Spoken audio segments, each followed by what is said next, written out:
Good evening. I will now call to order the Tuesday, August 10th special RTD board meeting to order. We are convened as of 5:31 p.m. Mountain Daylight Time. I would respectfully ask everyone to remain muted unless you are recognized to speak. Thank you all for joining us this evening. Please note that the official meeting of the RTD Board of Directors are being held remotely in the interest of public health, safety, and welfare. The official meetings of the Board of Directors will be held via Zoom and will be audio and video recorded. The meeting recordings, along with the unofficial minutes of the meetings, will be posted as soon as practicable on the board's website. Please visit rtd-denver.com, and a live stream of this meeting is also available via RTD's YouTube page. Colleagues, being elected as members of this body imposes an ethical obligation for each of us to enhance and maintain the public confidence in this agency. As a board of directors, it is our collective duty to our constituents, stakeholders, and staff to conduct our business in an atmosphere of mutual respect, cooperation, civility, trust, and collegiality. These are the values we can all agree upon. As such, I encourage each of us to review the operating guidelines adopted by the board and to act in accordance with those principles, which are available on the Board of Directors page on the RTD website. Thank you. Please note that we will not be taking public commentary during this meeting. Members of the public interested in speaking directly to the board are encouraged to do so during the monthly board meeting. For future meeting dates, please refer to the board's meeting portal located at rtd1qm2.com. Ms. McManus, would you please call the roll? Thank you. Director Bouquet? Present. Director Broom? Present. Director Busick? Director Catlin? Here. Director Cook? Here. Director Davidson? Here. Director Deschelle? Director Geisinger? Here. Director Lewis? Director Rosenthal? Here. Director Sloan? Here. Director Tisdale? Present. Director Whitmore? Present. Director Williams? Good evening. I am here. And Chair Rivera Malpietti. Present. I have 12 present, 3 absent. Director Deschelle, Director Busick, and Director Lewis. Thank you. At RTD, safety is paramount, and I'd like to begin this meeting with a short safety briefing.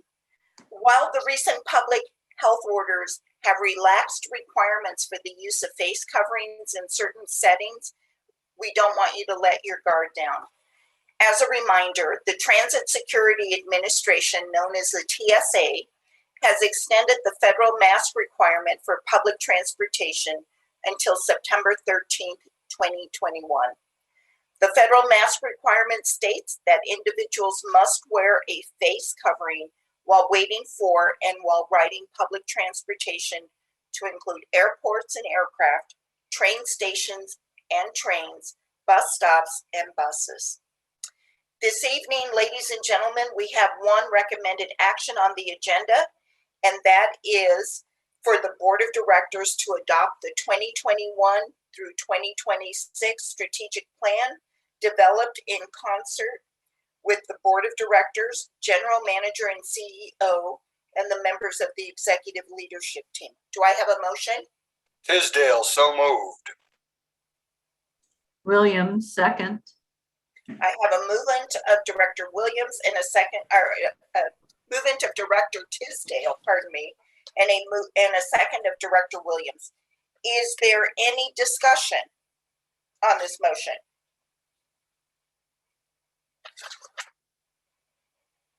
Hearing none, I'd like. Looks like Director Sloan.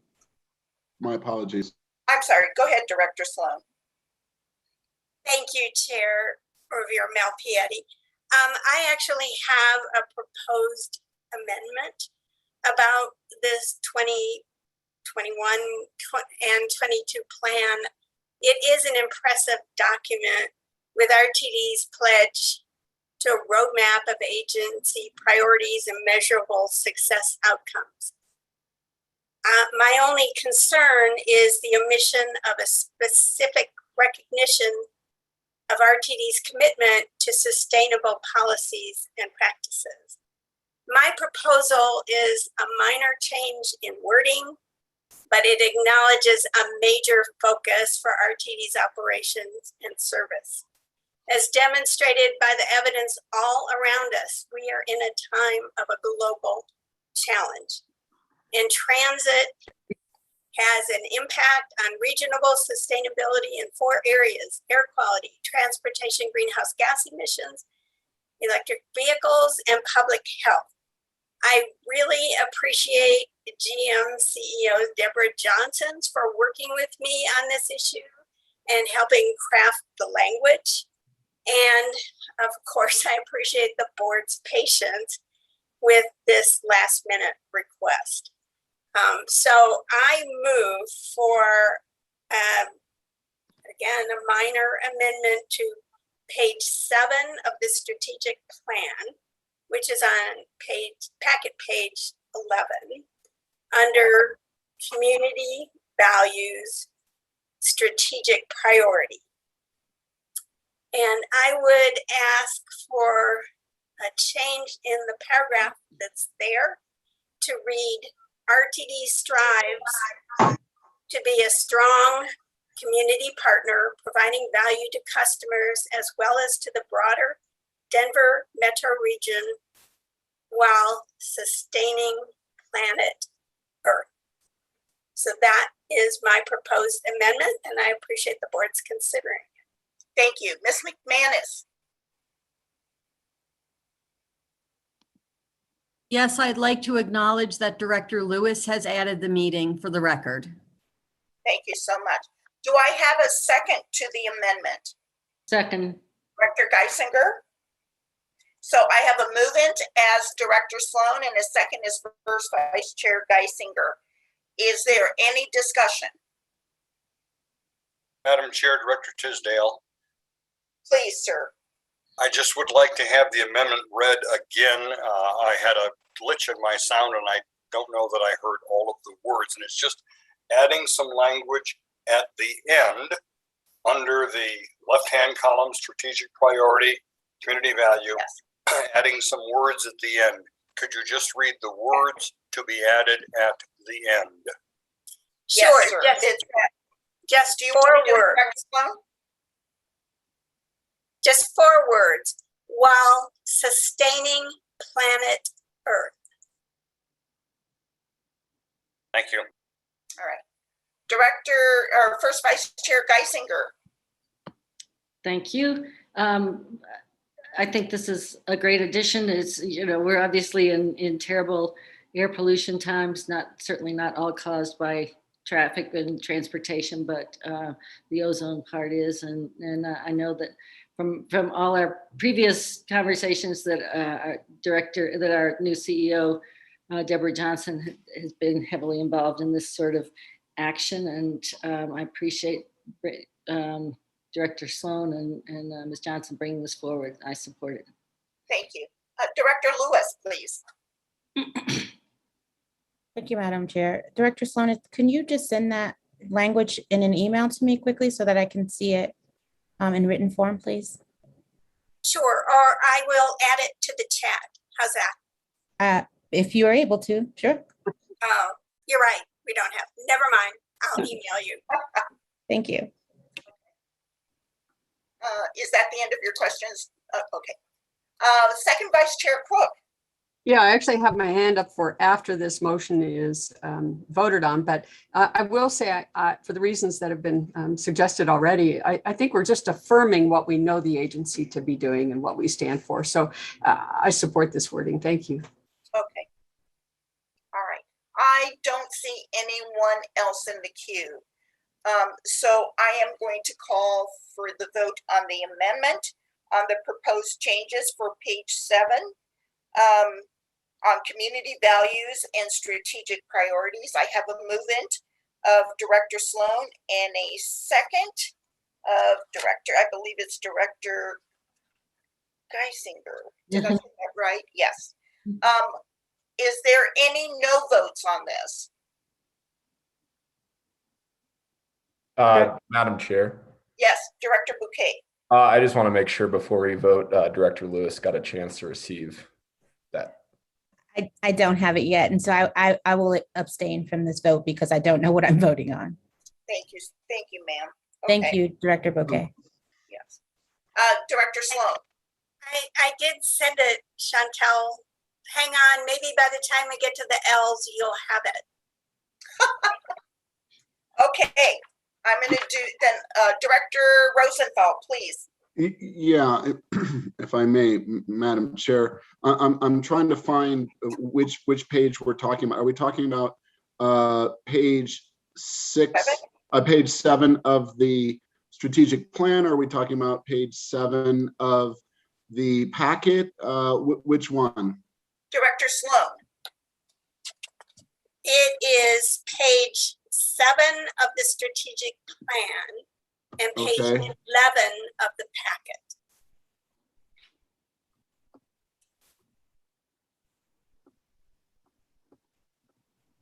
packet. Okay, Director Sloan. So where are you suggesting putting that language again? My apologies. The very end of the strategic priority concerning community value. So Oh, I see. the last 4 words would be added while sustaining planet Earth.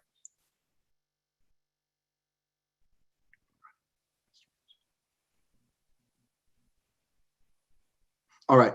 Thank you very much for that clarification. I see where you're putting that on page 7 of the strategic plan under community value.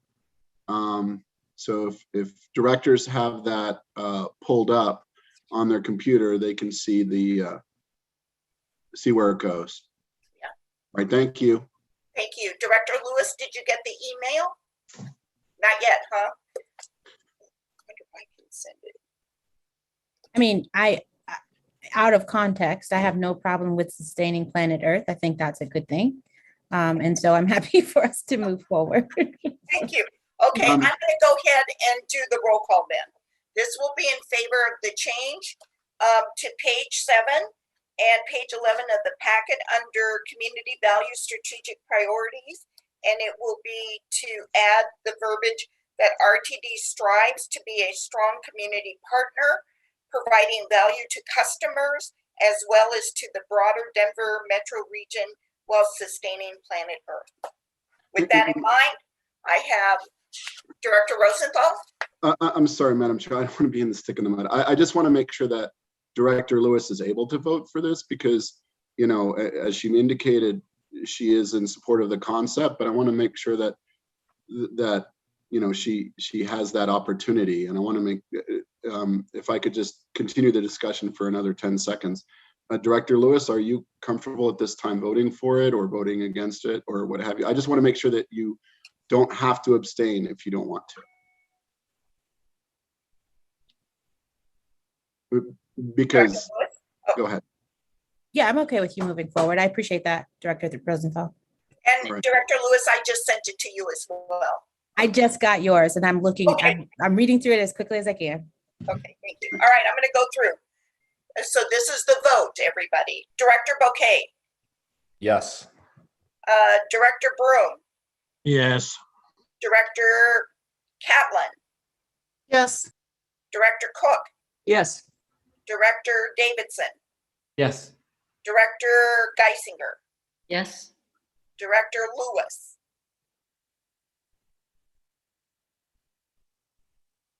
Oh, you're muted. Yes. Thank you. Director Rosenthal, Yes. Director Sloan, Yes. Director Tisdale, Yes. Director Whitmore, Yes. Director Williams, Yes. and I am a yes. So it is 12 with 3 absences, or 2, wait a minute, that's wrong. 13 in favor, so 1, 2, 3, 4, 5, 6, 7. 13 in favor with 2 absences, being Director Busick and Director Deschamps. So that amendment to the to this piece has been adopted. Thank you. With that in mind, I would like to turn this over to our General Manager and CEO, Deborah Johnson, for her presentation. Madam General Manager, please. Perhaps, Madam Chair, as a point of order. So we just voted on this amendment. Then do we need to vote on the entire plan? Or We did, you're right, we did do the strategic plan. We did have a motion from Director Tisdale and a second from Director Williams. What I'd like to do is go ahead and do the vote on the strategic plan. Madam Chair? as amended? As amended, please. Madam Chair, can I just clarify something that I talked with CEO GM Johnson ahead of time about? Okay, so just on a smaller note, on page 5, the numbers you may note are from 2020, and the ridership and the service miles have been affected by the pandemic. And in discussing that with Ms. Johnson, she had said what we might do is put an asterisk to indicate for people looking that that data is reflective of 2020. And of course, we all know that was adversely impacted by the COVID-19 pandemic. And I just wanted to verify that, thank you, first of all, and verify that you're fine with adding that at some, before you finalize this publication. Yes. General Manager? Yes, thank you very much, Madam Chair, and to Director Cook's statement. Yes, I am fine with that. Those numbers came from the 2021 facts and figures, and that is reflective of all of our data that we provide to the National Transit Database, and that can easily be done relative to putting an asterisk there saying what those numbers are reflective of. So that can be done prior to the publication, contingent upon the presentation this evening and your overarching support of the plan going forward. I am amenable to that. Thank you very kindly. Thank you very much. That's all, Madam Chair. Thank you. Thank you. Ms. McManus, I saw your hand up.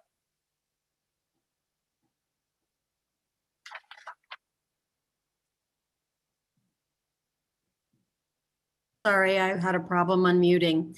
I had my hand up because I thought that staff had a presentation on this and we went right to the vote.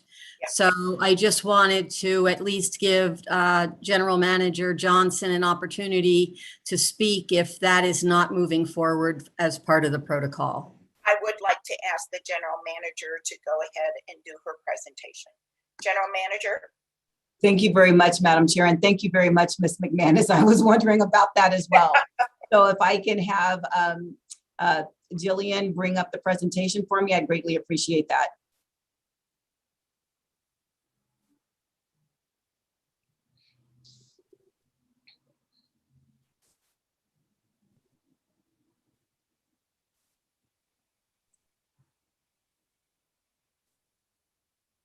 So good evening, once again, Madam Chair and members of the board, and to all that are virtually assembled. I am Deborah Johnson, RTD's General Manager and CEO. This presentation I will deliver this evening is by far the most significant in my 274-day tenure, as it will pave the path for the agency for the next 5 years. The undertaking has been one of collaboration, earnest dialogue, open-mindedness, forward thinking, and a commitment to continuous improvement shared by the board, me, my team, as well as staff. And I thank you all. Next slide, please.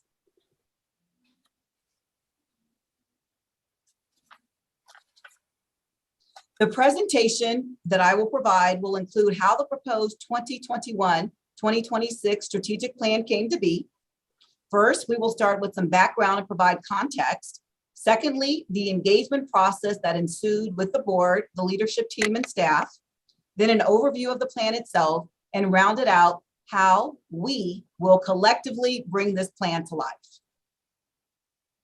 Now for background and contextual information. On October 1st of 2020, following the board's selection of me as the agency's new general manager and CEO, but prior to my official start date of November 9th, I sent to the board my initial vision and transition plan, which is captured on the slide before you. Included were meetings with stakeholders, employees, and customers that allowed me to assess internal and external entities and issues, as well as engaging with the board of directors. Simply put, I listened and I learned and I gained an understanding of what it is I did not know about RTD, such as its culture, business processes, and inner workings based upon those stakeholders' opinions, attitudes, and perceptions. This enabled me to identify organizational priorities. In one of the first meetings as the general manager and CEO, during the November 19th, 2020 GMOC meeting, I presented my initial 120-day plan, in which I described steps to create an organizational alignment regarding strategic priorities, such as those identified on page 7 of the strategic plan document, and performance metrics, such as those listed beginning on page 19 of the plan. During my engaging communities to bridge gaps activities, I learned through the hundreds of meetings, one-on-ones, and listening sessions, as well as through the myriad of documents I have read during my short tenure, this agency has done some great things and has been recognized as an industry leader. Coupled with these accolades, RTD has had its fair share of challenges and has long been criticized for not having clearly defined organizational strategies, priorities, and processes. To be frank, I agree with some of the criticisms. There are long-standing gaps that need to be bridged. We have collectively developed a plan to do just that, such as a clear and effective process to assess the general manager and CEO's performance. The strategic plan will bridge that gap, enhance financial transparency, and improve reporting metrics. The strategic plan will bridge that gap. Ensure that the internal audit function is included in the strategic planning process and have a strategy that aligns with the goals and expectations of the organization's leadership. The strategic plan will bridge that gap. So the question before you is, what else does this strategic plan accomplish? First, it provides clear, measurable, and prioritized outcomes that RTD is focused to deliver for the community and its customers. Secondly, it provides an action-driven business plan with milestones, budget, and internal owners to produce said outcomes. And thirdly, it provides a transparent performance scorecard that I, along with the members of the executive team, are committed to producing quarterly to share with the board and all public stakeholders as to how the agency is proceeding to deliver those outcomes. Now I will transition to the engagement process. The iterative process used to establish the basis for the strategic plan began in mid-April of this year with individual meetings with members of the board, which yielded input that informed the development of the strategic priorities. This was followed by leadership team workshops and collaborative group meetings between the project team and each department to discuss their respective why, which translates to the mission, the vision, and values. The amount of work done by all of us in this time frame is remarkable and noteworthy. On April 27th of 2021, I recall vividly engaging with all of you in a similar forum and approaching our path forward by introducing the design thinking process. As we discussed, our road to recovery focused on the first two stages of design thinking. One, empathize, observing, engaging, and understanding people's experiences and motivations. And then the second was define, reframing and defining the problem to be solved in human-centric ways, and to present focused strategic steps along the agency's road to recovery from the impacts of the COVID-19 pandemic. The initial board-focused discussion relative to the why, the mission, vision, and values was held on May 5th. and the mission, vision, and values discussed that day were eventually molded into those found on page 6 of the strategic plan. Following on June 5th, 2021, the full board of directors met in person for a strategic planning workshop to discuss and establish performance outcomes associated with strategic priorities. Recognizing the clear intersection with the general manager's performance, the strategic plan alignment was discussed in the past 4 GMOC meetings. On June 26th, the board and the executive leaders met in person to crystallize the strategic planning efforts and come to consensus on the path forward to establishing a blueprint for the agency's long-term success, which brings us to the core purpose of the meeting this evening. RTD's 2021-2026 strategic plan is both ambitious and actionable. No strategic plan should be an easy reach.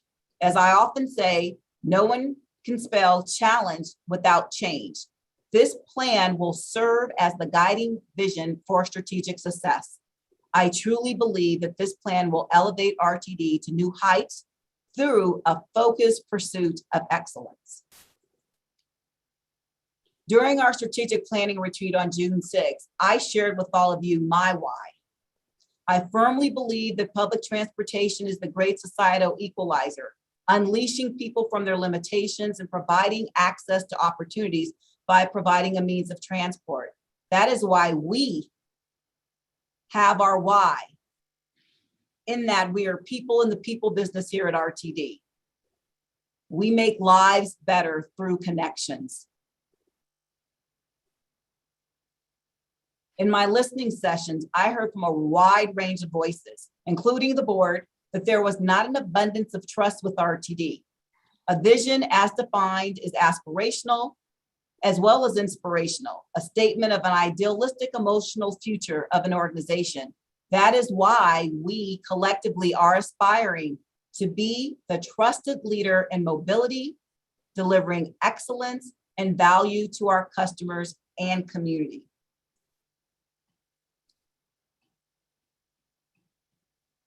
The organizational values, which are ideals and beliefs that we collectively hold to be true, as well as aid us in developing an intentional culture, include passion. We will be purposeful in delivering our work. Respect. We will demonstrate respect and integrity in our interactions with both our colleagues and community members. Diversity. We honor diversity in thought, people, and experience, being receptive to unique ideas and viewpoints to achieve optimal results in problem solving. Trustworthiness. We will be forthright in our actions. We will do what we say when we say we will do it. Collaboration. We will approach our work in a collaborative manner, seeking and acknowledging valued input from our colleagues and the community. And last but certainly not least, there's the value of ownership. We will commit ourselves to continuous learning and do what it takes to deliver our shared vision.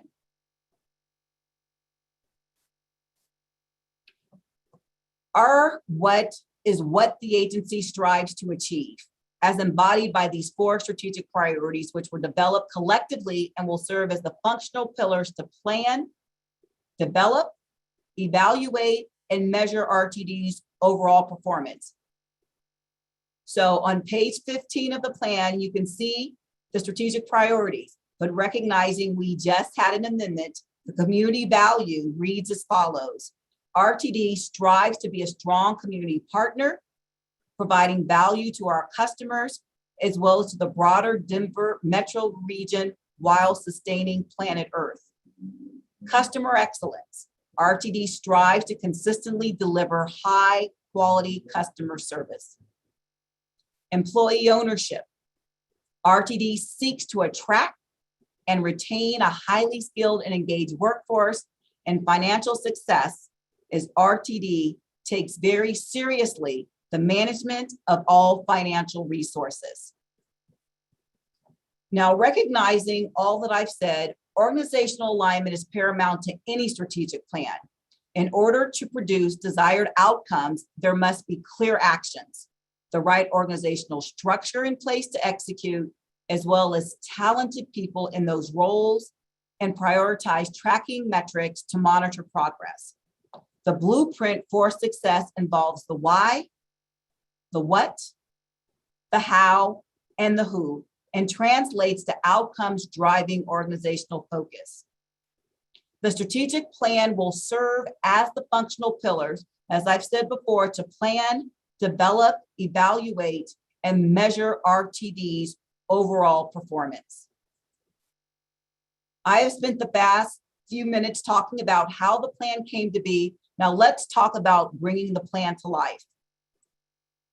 All of you in your capacity as the governing body of the Regional Transportation District provide clarity with our why and our what, the mission, vision, and values, as well as measurable strategic outcomes. And in your capacity, you empower staff to do the how and the who, develop work plans, milestones, and budget in addition to the performance metrics. This slide nicely illustrates the board's paramount role with the strategic plan. The board provides oversight and monitors staff's progress toward achieving defined outcomes. I, along with the executive leaders, develop the work plans, will provide quarterly progress reports, and ensure there is budget and resource alignment. On page 9 of the strategic plan, the tactics for each department are outlined and described, along with the success outcome each tactic aims to achieve. With your recent action relative to the approval of this plan, you have launched a new day for RTD as we collectively work to create a performance-driven organization. So, reflecting on what has led me to this moment in time, the board hired me to lead this agency with vigor and courage. This strategic plan brings to fruition my initial plan submitted to the board on October 1st of 2020, coupled with the invaluable work and input garnered by this board, the leadership team, and staff. It creates organizational alignment amongst the board, the general manager and CEO, and staff.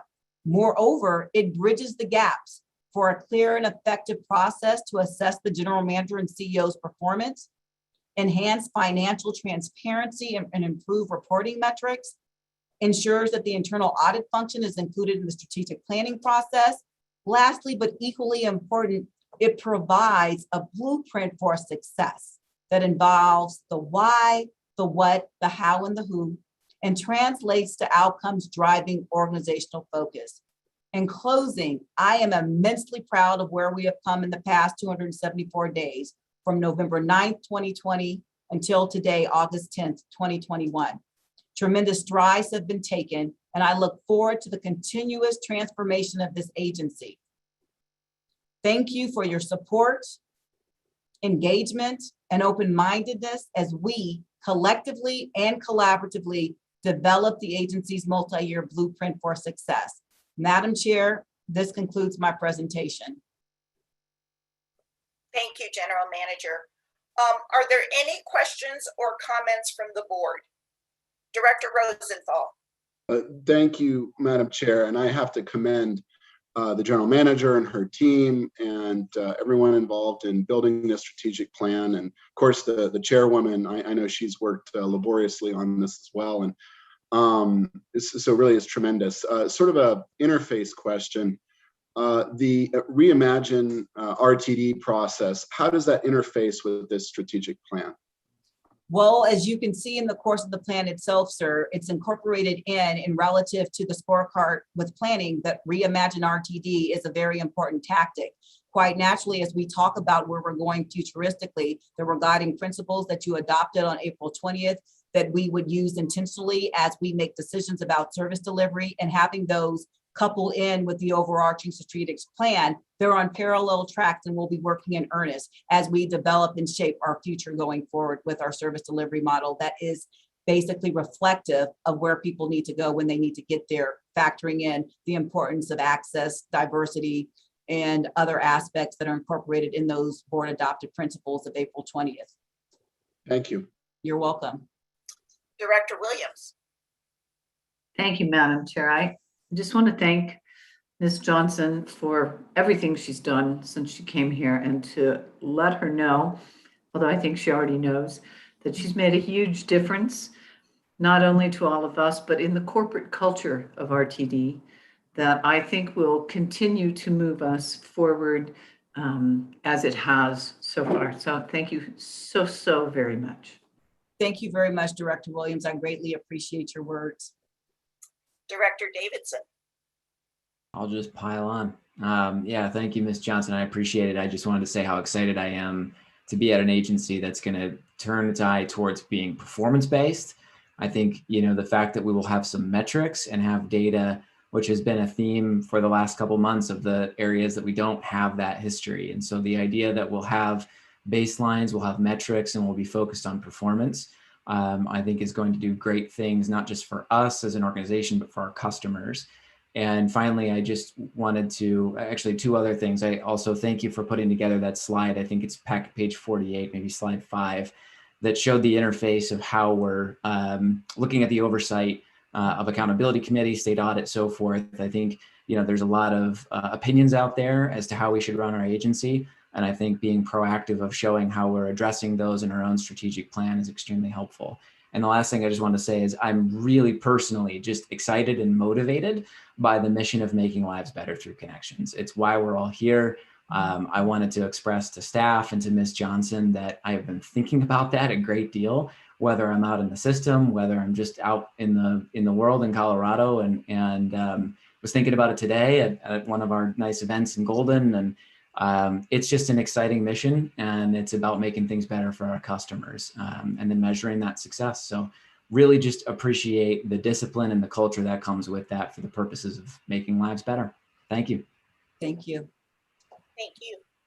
Director Catlin. I'll be brief. I wanted to concur with what has been said previously by Directors Williams and Davidson. I think this is a really, really great start to moving this agency forward. And I found the quality of the document to be superb. So thank you, CEO and General Manager Johnson. I'm excited to move forward with this as well.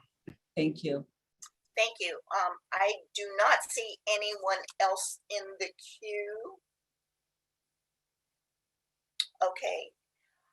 General Manager, I would just like to say to you that as a member of the community who's been involved in transportation for as long as I can remember, and with the board of directors off and on since 2010, I have never seen a document that was more transparent, user-friendly, or inclusive.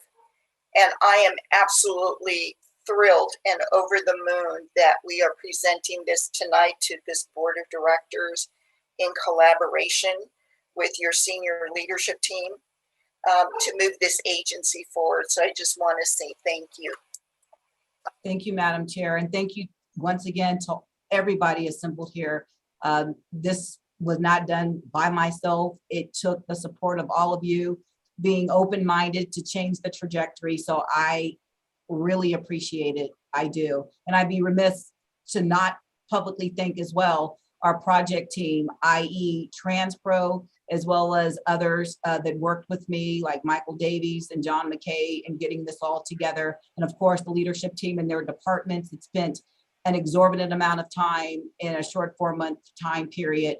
And basically, you know, being open to continuous improvement and embracing this, because I do know it's new for a lot of individuals and there is enthusiasm around where we can go with this. And I'm excited as well. So I appreciate it and thank you once again. Thank you so very much. Okay, so the recommended action is for the board to adopt the 2021 through 2026 strategic plan developed in concert with the board of directors, general manager, and CEO, and the members of the executive leadership team.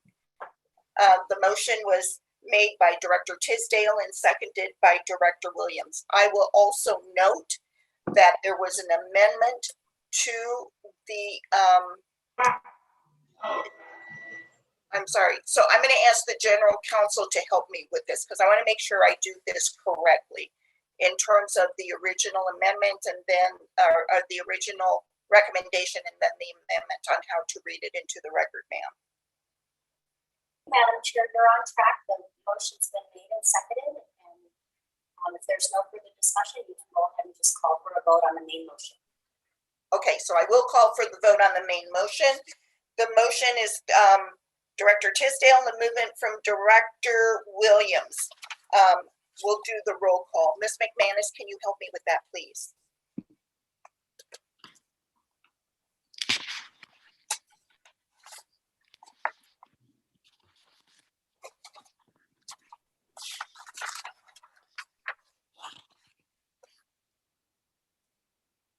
Barbara, you can't call the roll if you're muted. Oh, she's off mute now. I was getting the listing back up. Thank you. Director Bouquet, Yes. Director Broom, Yes. Director Busick, absent. Director Catlin, Yes. Director Cook, Yes. Director Davidson, Yes. Director Deschelle, absent. Director Geisinger, Yes. Director Lewis, Yes. Director Rosenthal, Yes. Director Sloan, Yes. Director Tisdale, Yes. Director Whitmore, Yes. Director Williams, Yes. and Chair Rivera Malpietti. Yes. The item passes unanimously for the strategic planning process. Thank you. Thank you. Okay. Thank you, ladies and gentlemen. With that in mind, are there any other matters to come before the board? Seeing none, I will now entertain a motion to adjourn the meeting at 6:13 p.m. Do I have a motion? Move to So adjourn. moved. Second, Director Williams. I say Director Tisdale's the movement, Director Williams is the second. Anybody in opposition to closing this board meeting? Okay. Seeing none, we are adjourned as of 6:13 p.m. Thank you all for joining us this evening, and we will now continue on with the regularly scheduled committee meetings, with the first one being Communications and Government Relations. Should we take just a 5-minute break to get into the next meeting? Thank you so much, ladies and gentlemen.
Director Geisinger, you are unmuted. I know, I'm about to talk. Okay. Thank you, though. You never want to be doing that by accident.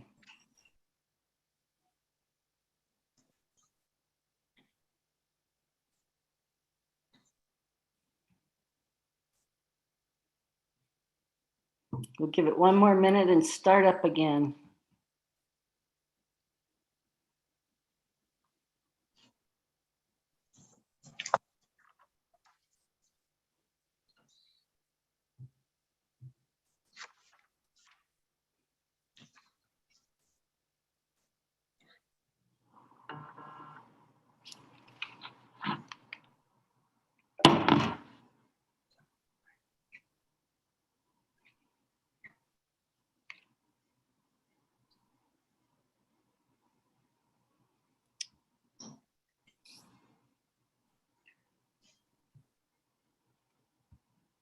Okay, is everyone ready? I assume we're still being recorded. All right, the Communications and Government Relations Committee will now come to order. We're convened as of 6:20 on August 10th. I respectfully ask everyone attending to please mute yourself. I will not go through the safety briefing and the roll call since we're just coming out of a special board meeting. Thanks for joining us this evening. We are still meeting remotely, and all the meetings are being recorded. The recordings will be available, and the unofficial minutes of the meeting will both be available on the website at rtd-denver.com. You scroll down to the Board of Directors page. Directors and staff, as always, if you wish to speak, please raise your virtual hand or just wave to me, and we will call on you. Directors and staff participating by phone can raise your virtual hand to speak by pressing *9. To toggle your mute setting on the phone, press *6. Tonight we have one recommended action, but before we get to that, I am going to exercise what I'm told is the chair's prerogative to move forward the report from the Citizens Advisory Committee, so we don't keep our chair of that committee waiting too long. Matt Applebaum, are you here? Yeah, thank you. Thank you, Matt. We appreciate you attending and giving us a report. I attended not the last meeting of the CAC, but the one before, and I really appreciated the conversation. Please give us your update. I will. So my apologies for the last time. I was here a couple of months ago and stayed around for quite a while, but couldn't quite stay long enough for our presentation. So I'm a co-chair of your Citizens Advisory Committee, and I'd like to do two separate things here. First is kind of just update you on some of the issues we've been engaged in and discussions we've had, frankly, what I was going to talk to you about last time. And then the second half is more specific, which would be our observations and conclusions about the Accountability Committee. That might be of some interest to you. So first off, in April, we devoted our entire meeting to some small group breakouts to get to know each other better and talk about some ideas we have about how to be more impactful and engaged. I'll just give you a few things that came out of that meeting. They all need some additional conversation, but I wanted to at least get them out there. First of all, the CAC, while we of course we always need more information and education, we really think our role is to give back and to advise the RTD board. And we just need to figure out a better way to do that with your help. Secondly, a number of people kind of raised the question of what's our relationship with the RTD staff. I'll just say personally, I think staff have been terrific in working with us.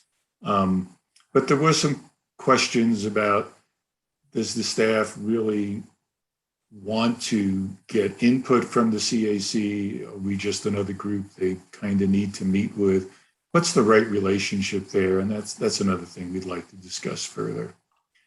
Thirdly, when CAC was created way back when, it was to work on FasTracks.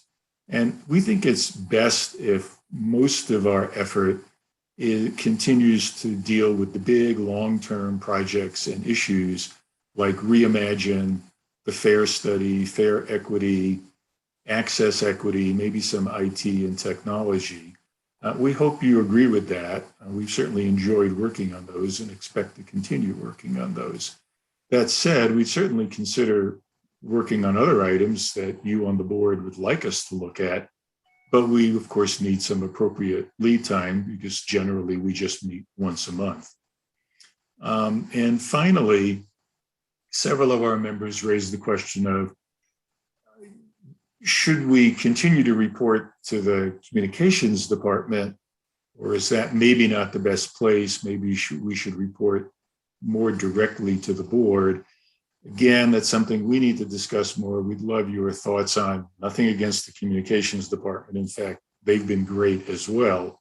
It's just a question of how can we best provide some advice and feedback to the board. So more specifically, our May and June meetings, we met with your CFO, who was fabulous. Doug was great, gave us a great presentation, answered all of our questions. The level of detail was fabulous. I'm sure we'll meet with him again, but kudos. We had another session on Reimagine, a work session on Reimagine, and we also had a couple of meetings on the FAIR study and FAIR equity analysis, and very much appreciate being engaged early, even before the RFP is out. And then in July, and a special August meeting we just held last week was all about the Accountability Committee. And that's what I'll focus on to end this with one final thing before I forget, which is to thank those of the board members who have attended all or part of our meetings. We very much appreciate you being there and listening in. Hopefully we're meeting your expectations as a group. And if we're not, you should let us know. So the Accountability Committee, there are some quick conclusions, thoughts that we came up with. We first had a meeting with staff presentation about it and questions. And then we held a special meeting last week that was devoted entirely for 2 hours to a conversation about the Accountability Committee to see if we could reach any conclusions. Because this is really important, obviously. You're going to spend quite a bit of time on it too. So here's where we're at. On the sub-regional service councils, we are perhaps not very helpfully split about that. Several members are cautiously supportive. But I think everybody has concerns about the cost and time of staffing, getting qualified candidates, the boundaries, the potential for increased politicization and balkanization, particularly over the issue of equity of expenditures. We generally believe the service councils, if they're created, should focus on local transit, not regional transit, and members should include elected and non-elected officials. And perhaps most importantly, we think the service councils, if you are going to create them, that shouldn't happen until after Reimagine and the FAIR study are essentially completed and adopted by the board, because we think they both will provide critical framework that the councils will need to do their business. So that's where we're at on councils. On simplifying the FAIR and PASS programs, we believe that the FAIR should be simplified and equity needs to be a priority. But 2 points here. One is, given the complexity and concerns about potential lost revenue and federal regulations, we think the FAIR study should be completed as soon as possible. And that should really be how the FAIR and PASS programs are informed, not by any other mechanism. Because the FAIR study is critical. And secondly, we believe that RTD, sooner rather than later, which is to say today or maybe a year ago or 5 years ago, should really adopt and implement a modern electronic fare card system, which would allow you to finally accurately track usage, have data necessary to determine future fare policies. That's pretty critical for RTD, and the current system just does not give you the data you need. Thirdly, exploring fast track options. Yeah, this is kind of controversial, but interestingly, on this one, the CAC comes to the conclusion that Northwest Rail is just not feasible, unfortunately, either from a cost or ridership perspective, and that RTD should focus on alternative solutions to Northwest Rail, particularly bus rapid transit in the corridor, the Northwest Rail corridor, but other corridors as well that are appropriate.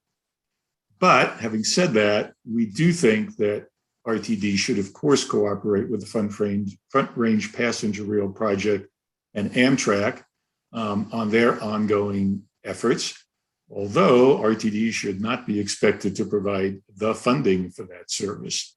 So that's where we're at on the Northwest Rail FasTracks issue.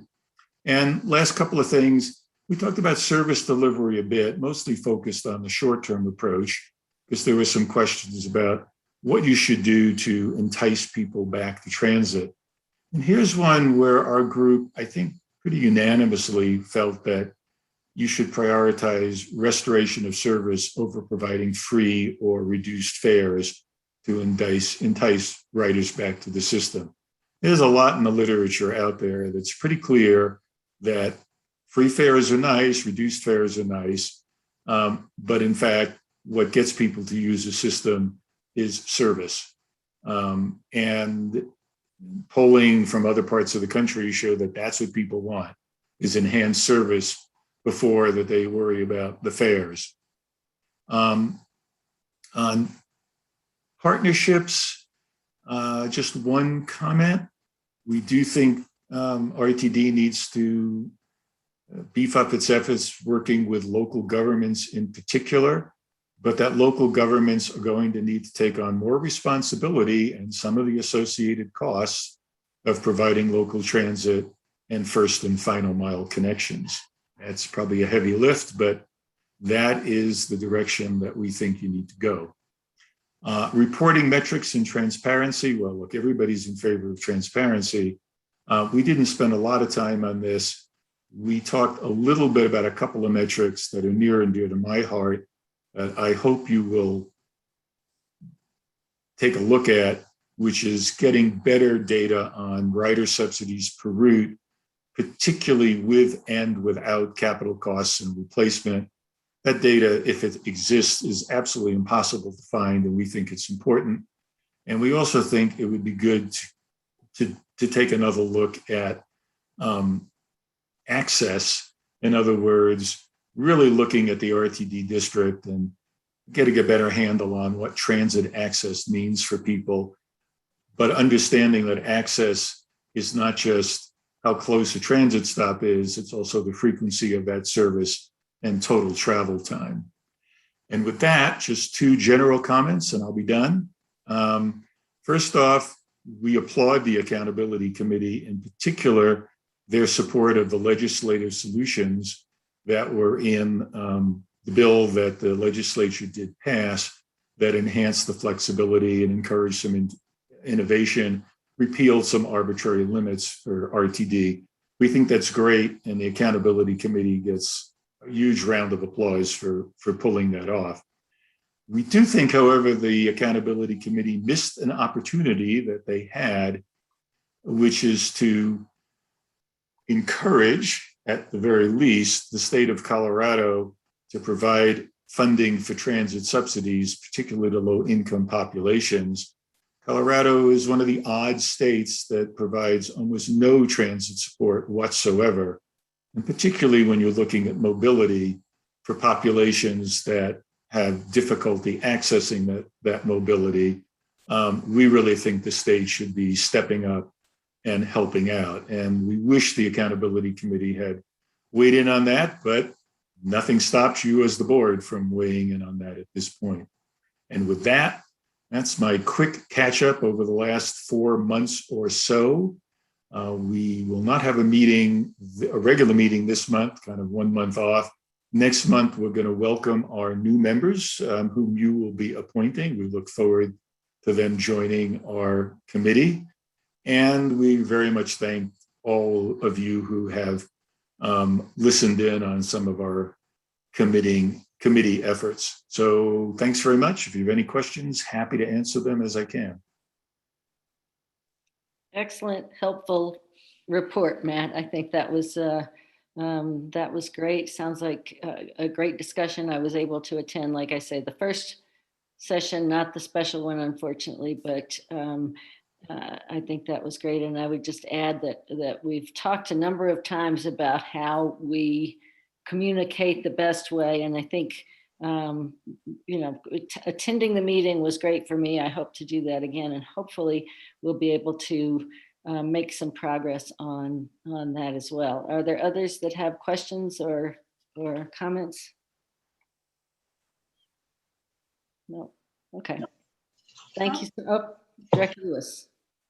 I just wanted to thank you, Matt, for coming and giving us that presentation. And one of the things that has come up, and I think you've said it a few times, is how do you all engage with the board? And I think you've done so beautifully in your presentation today. And so it certainly has my wheels turning on how we might be able to establish some kind of structure or system when we have these large discussions like the accountability, imagine RTD, where we're being more intentional about asking you all, what concerns might you have? What are we missing? What questions do you have? So we're thinking more thoroughly through our decisions. And so thank you for this. I really, really appreciate it. And it's quite helpful to me as I'm doing my own thinking on how to meaningfully engage you all. Well, thank you. We're still working on it too. We need to get better at it.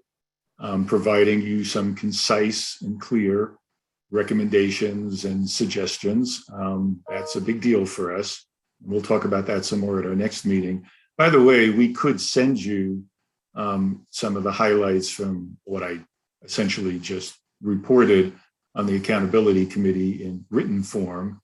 I'm sure Roger could send that to you if you would like, so you'd have that available.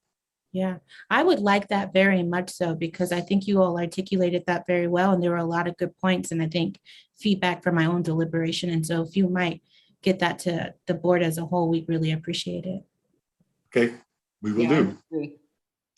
Dr. Tisdale. Thank you very much, Madam Chair. Cogent, clear, comprehensive, and very helpful. The CAC is a great resource to this board. And I want to thank you personally, Co-Chair Applebaum, for your great leadership with the group. Thank you. Thank you. Much appreciated. Thank you. Those comments made me wonder. I'm thinking along the lines of what Director Lewis is thinking, and I think many of us, how we move forward. It might even be worth, on one of our big topics, Reimagine or something, having a joint session at some point to engage the conversation. So, we'll keep it all in mind, and thank you so much for, I see Director Williams. If I could get myself unmuted, which is not always a good idea. Did we not already get that information? I don't think so. I haven't seen it. I feel like I did. Okay, maybe I'm special. Okay, thanks so much. All right, thank you very much for your time and for your continued support of the CAC. Look forward to chatting with you again. You bet. All right, while we're on the CAC, we have one recommended action tonight. It's for the RTD, the Regional Transportation District, RTD Board of Directors, to reappoint 3 current members of the RTD Citizens Advisory Committee to an additional 3-year term, and appoint 3 new members to the committee to 3-year terms. Do we have a motion? Move approval. Broom. Second? Second, Whitmore. Okay, we have a motion from Director Broom and a second from Director Whitmore. I believe we have a staff presentation, and then we'll see what discussion we have. Do you have a presentation, Ms. Tanelis? Madam Chair, I don't have a presentation, just want to articulate the thanks that you provided, and also Director Bouquet as part of the evaluation team, also Assistant General Manager of Planning, Bill Van Meter, and myself, we comprise the evaluation team for the new members. And we got 22 applications, very good folks with amazing credentials and interest in trying to be a part of the fabric of RTD and advising the board and staff. And so through that work, we of course came to the 3 new members that we are recommending to the board for passage tonight and appointing to the CAC. And then of course, as you said, reappointments of 3 members who are currently on the CAC. And as you just heard from Co-Chair Applebaum, a very capable group. They're always super thoughtful and bring up amazing topics and thought-provoking questions and ideas.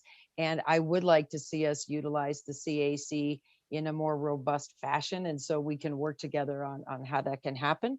But that is pretty much the highlights, Madam Chair, and I'll toss it back to you. Great. Do we have any questions, discussion? Director Lewis. Thank you, Madam Chair. Pauletta, can you tell me again who were the representatives of the committee? Yeah, so by way of the statute of what we set up with the Citizens Advisory Committee that was passed by the board. So when it comes to selecting new members, it's the Assistant General Manager of Planning, the Assistant General Manager of Communications, the chair or the chair's designee, which in this case was Director Bouquet, and then the chair of the Communications and Government Relations Committee. And that is then facilitated by Roger Sherman, with CRL Associates, who facilitates the process for the CAC. Thank you.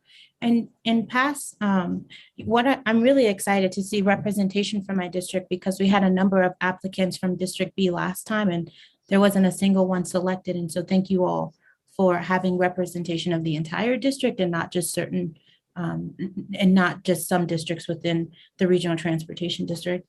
You know, the last time this conversation came up, one of the questions that I had for you and Roger was how are demographics included in the deliberation, in your deliberative process? And so race, gender, age, education, socioeconomics, et cetera, et cetera. And it was my understanding that while that was not a part of the process last time, that it would have been implemented in the process this time. And so I'm curious how you might have changed that to ensure that our CAC is representative of our riderships and the folks that we represent within the agency. All that you mentioned, Director Lewis, is definitely, those are factors that we take into consideration when we submit and solicit for people to be applicants. We do ask them to provide certain information. And so what we get on the applications is the information that we utilize and that we evaluate. And as much as possible and as practicable, we will take a look at gender. We will take a look at the district that they live in, that they reside in, because we're trying to get good representation. We do look at their experience and the different sectors that their expertise is in. And we try to do as best we can, recognizing that we will always go to the candidates that we believe are strong in terms of how they see the role of the CAC and the expectations that they will be able to bring to the CAC and what the CAC's role is. You know, everybody can bring something unique and different, but as much as practicable, we do look at all those various individual traits and the characteristics so that we can try to get as wide a representation as possible. How are those in practice? What does that look like to consider those things? So do you have a scorecard, a matrix that you use? Is there an interview that folks are expected to go within? Like how are you operationalizing those things? Yeah, thank you for the question, and to clarify and hopefully give you a little bit better context for that. So all of the evaluation team goes through all of the applications, and we do have a spreadsheet where we record the various areas of the criteria that we have established for selecting candidates. And then those are all compiled, and we have a evaluation meeting where we then discuss why we rated people the way that we did. When we narrow the field down to who we think are a good ample number of candidates to interview, then the interviews get set up and we do an interview process where we will interview each of the candidates that we think really had the most characteristics that would be, I think, the best candidates for the CAC. And in this case, we interviewed 9 candidates for what then became 3 suggested appointees. And so we just have discussion about the person's background, what they portrayed as their understanding of RTD, of transportation, of what they think they can bring. And those are really the paramount and central points. And I don't know if Chair Geisinger or Director Bouquet have any other comments they might like to offer. I think you've said it very well. I think that we, discussed the desire for diversity, and that was part of our overall review. And otherwise, I think Pauletta has summed it up pretty well. Thanks. Do you know what these, if the board, which I don't see there being any pushback, were to approve this recommended action, how does the CAC now look in terms of demographics? So those cross sections, excuse me, that I just mentioned. So race, gender, age, education.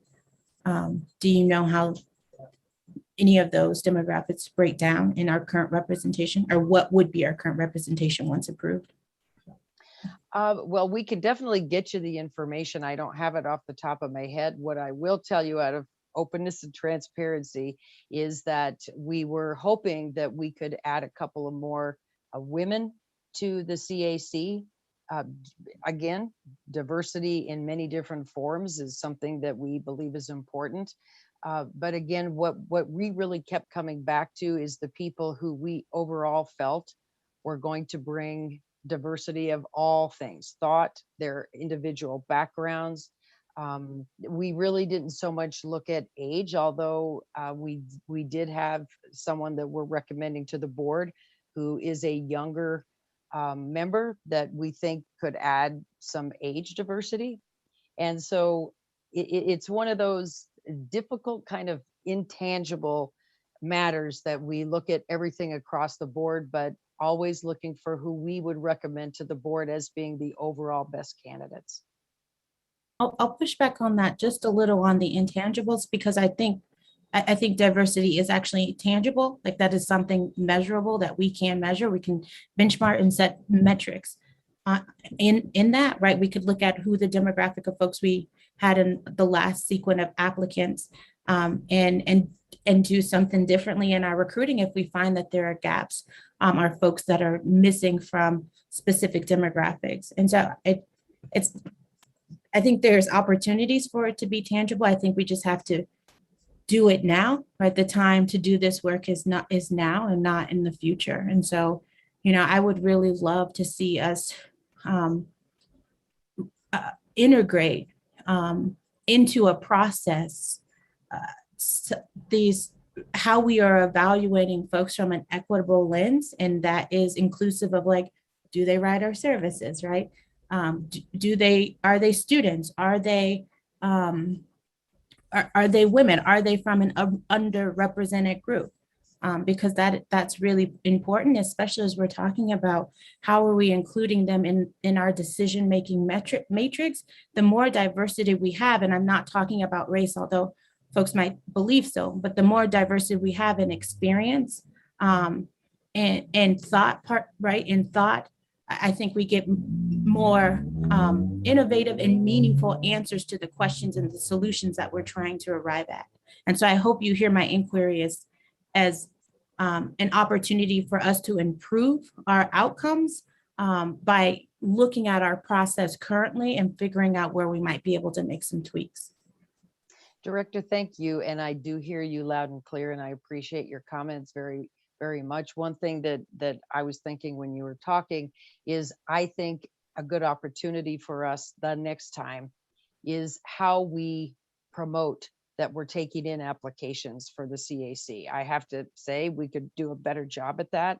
So perhaps we work with some different community organizations to make sure that the message is getting out there, that we want you to be a part of the RTD team through the CAC. And I think that's something that we can look at for the next time. That isn't going to change what is before you tonight, but I can make that commitment that we'll do a better job at that. Thank you. The final request I would have is just around language justice, right? Like, is the application available to applicants in a different language? And is the advertisement available to those applicants in a different language? And if folks were to submit that language in as an applicant, would they have access to their language in the CAC meetings?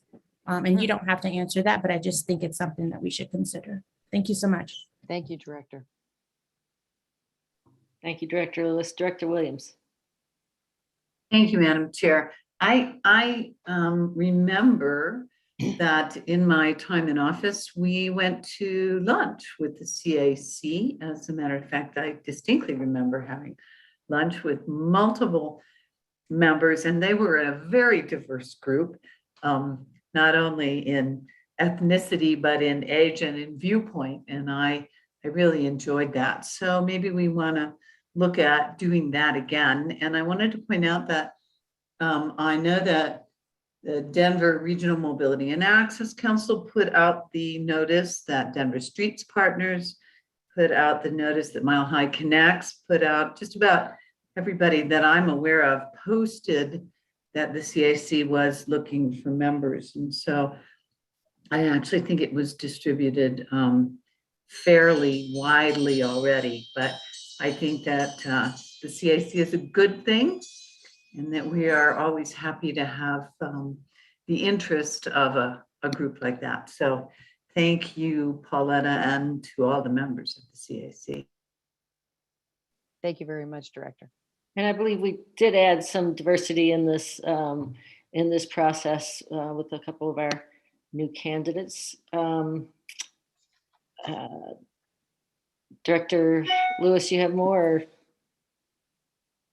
I just would like to state, for the sake of the record, that my inquiry is not to say that something isn't happening, but to determine if something is happening. And I think it doesn't serve us to know that there are issues that exist within our agency, and for us to say, well, we think that we did a great job doing X, Y, Z, but to take the input as an input and an opportunity for improvement. And so just a reminder that my inquiry is not to cause harm or to call anyone out or to hurt anyone's feelings, but for us to be able to make long-term, short-term strategic decisions that come from a wide and broad set of the folks that we serve from a demographic lens. Just as a gentle reminder, because we can feel as though we are doing well, but we can also utilize the data that we have access to determine if we absolutely are or if we are not. So thank you so much. Thank you. All right. Any other comments? I believe it's time to vote. Again, the recommended action for the Regional Transportation RTD Board of Directors to reappoint 3 current members of the RTD Citizens Advisory Committee to an additional 3-year term, and appoint 3 new members to the committee to 3-year terms. We have a motion from Director Broom and a second from Director Whitmore. Or is there anybody who opposes this motion? Seeing none, we have 13 members present, 13 votes in support of the recommended action, and no votes opposing the recommended action. Thank you very much. Okay, Ms. Tanelis, you're back on with the communications report. Thank you very much, Madam Chair. I just have a couple of items actually that I wanted to highlight, because in your packet, you have a board report of some highlights, but then also a more robust PowerPoint presentation that articulates many of the highlights of the work of the communications department over the last couple of months. The recruitment campaign that is out there now is really going to be great for the organization to help people see that they can play an active role in moving their city. Move Your City is the theme of the campaign, and communications has worked very closely with bus and rail operations and human resources as we try to keep our workforce intact, given that there is so much competition out there, especially for drivers and operators right now. Also, the first phase of the system-wide fare study and equity analysis has been in full swing for about the last month.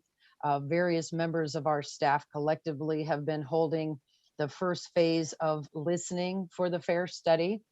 And we have done that in many forms and have utilized a tool called the Mentimeter that has allowed us to have interactive feedback during the meetings. And that's been a really nice technique.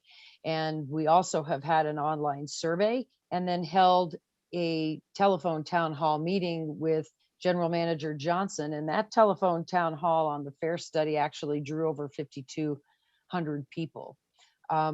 We also have a tracking of our customer contacts, the interactions that our customer care agents have had with our customers, with the public over the months of May and June, and that's in your packet in the board report. I won't hit the highlights, but what I will say is that our Senior Manager of Customer Care, Will Adams, is listening in, and I'm going to toss to him in a second to brief you on an item. So if you have any questions about the customer contacts as it relates to what we get in from customers through email, by calling the telephone information center, through social media, and what have you, Will can go through that detail with you.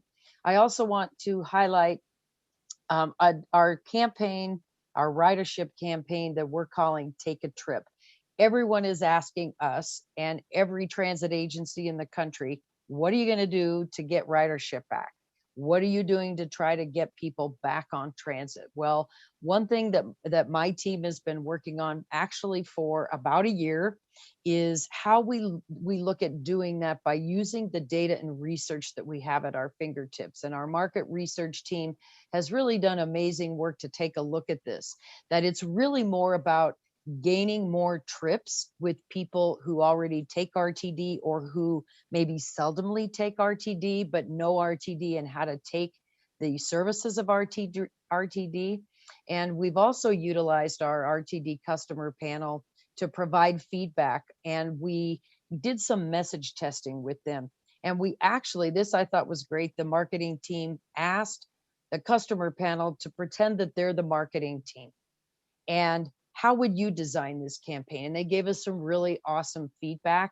And the types of messages that are resonating with people that we heard from our customers is what is the foundation of the Take a Trip campaign. This is going to be more of a lighthearted campaign because of the serious nature of what we've all been living through the pandemic. We want to lighten up a little bit and use some humor, some poignancy and whimsy, a little bit of edginess in the different ads that you're going to see out there. This will be a very large social media campaign. And we're going to be utilizing some paid social campaign, paid ads as well. But you'll see this going out soon. And then I also want to make sure that the board is aware of the series of telephone town hall meetings that we'll be doing for all the board members. This is our annual series of telephone town hall meetings where you have an opportunity to connect directly with the constituents of your district, where we do random calls in your district, inviting people to be on the calls with us. We will do some prep with the board members who, especially this will be helpful for the new board members who haven't done telephone town halls. We're looking at doing these in latter part of September, October. It might reach into early November, depending on scheduling availability, and to dovetail nicely with the next round of public feedback we want to get from the Reimagine RTD initiative. And with that, I am going to toss it to Will Adams, who is our Senior Manager of Customer Care. And Will is going to brief you on the transition that the agency is going to embark upon as part of the account-based ticketing system, which is that newer, more interactive fare system that was even mentioned by co-chair Matt Applebaum. This is a big deal for the agency, and part of that will be the transition of the My Ride card as we know it now. So I'm going to toss it to Will and see if we'll all be able to hear Will, and he Sure. can just give you a couple of brief heads up about this. Go ahead, Will. Okay, thanks, Pauletta. Again, I'm Will Adams, Senior Manager of the Customer Care Division, and I'm heavily involved in the current smart card system, also known as MyRide for a lot of our customers. And I'm actively involved in the design of the new account-based ticketing enhancement that is being added to our current mobile ticketing app. And one of the major events that we wanted to make you all aware of is the transition from the current MyRide stored value card to the new account-based ticketing system. We don't have an exact date on when this transition will start, but essentially what has to happen is the current smart card, MyRide card, is called a card-based system, meaning that the value of the customer's account is stored on the card itself. It's not stored on a back-end system. Whereas the new system, the new account-based ticketing system, is exactly that. It's an account-based system that relies on back-end servers and real-time communication. And the customer simply accesses their tickets or their stored value through the mobile app or a transit card. These two systems cannot communicate together, so we need to manually move every MyRide customer card holder over to either the account-based ticketing system or temporarily to paper product if they choose that route. This transition, we anticipate we will start 8 weeks before all of the validators on our system will be replaced. Every validator will be swapped on every vehicle and rail platform for a new Masabi based validator.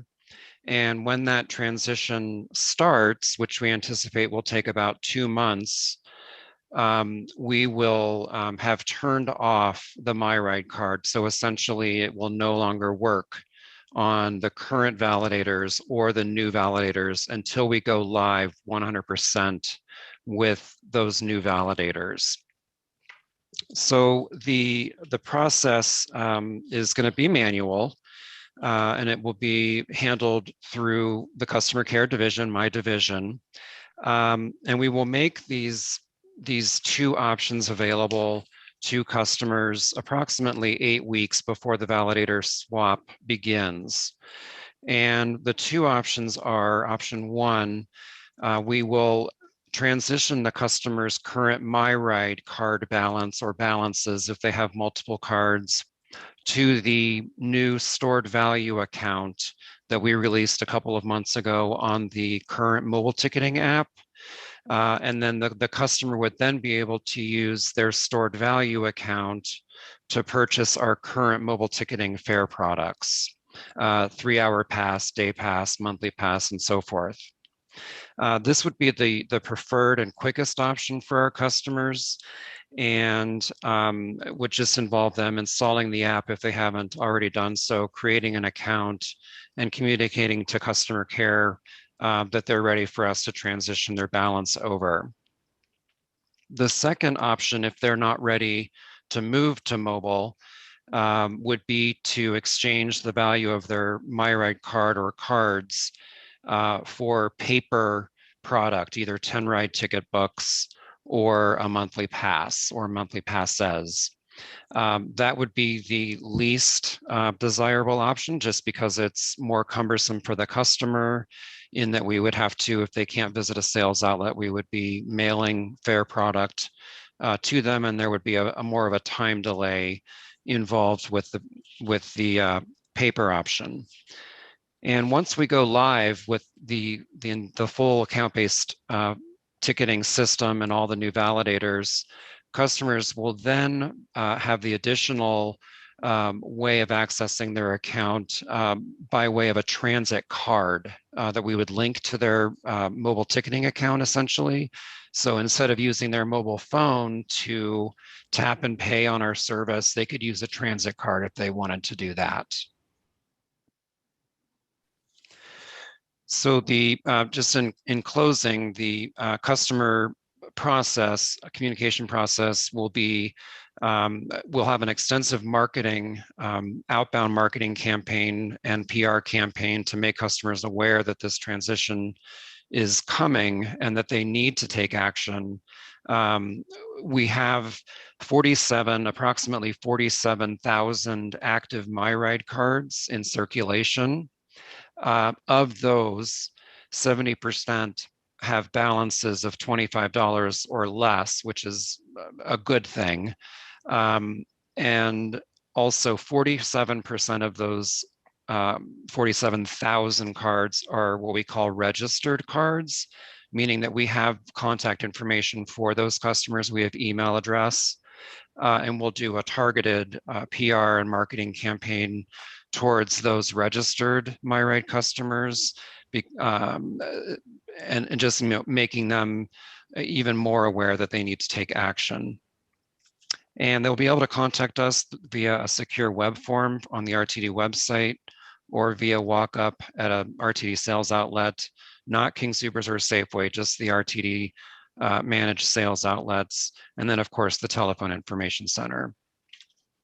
So that is just a quick rundown. I just wanted to, again, make you all aware that this is coming and that our customers will need to take some action and that customer care will be helping them through that process.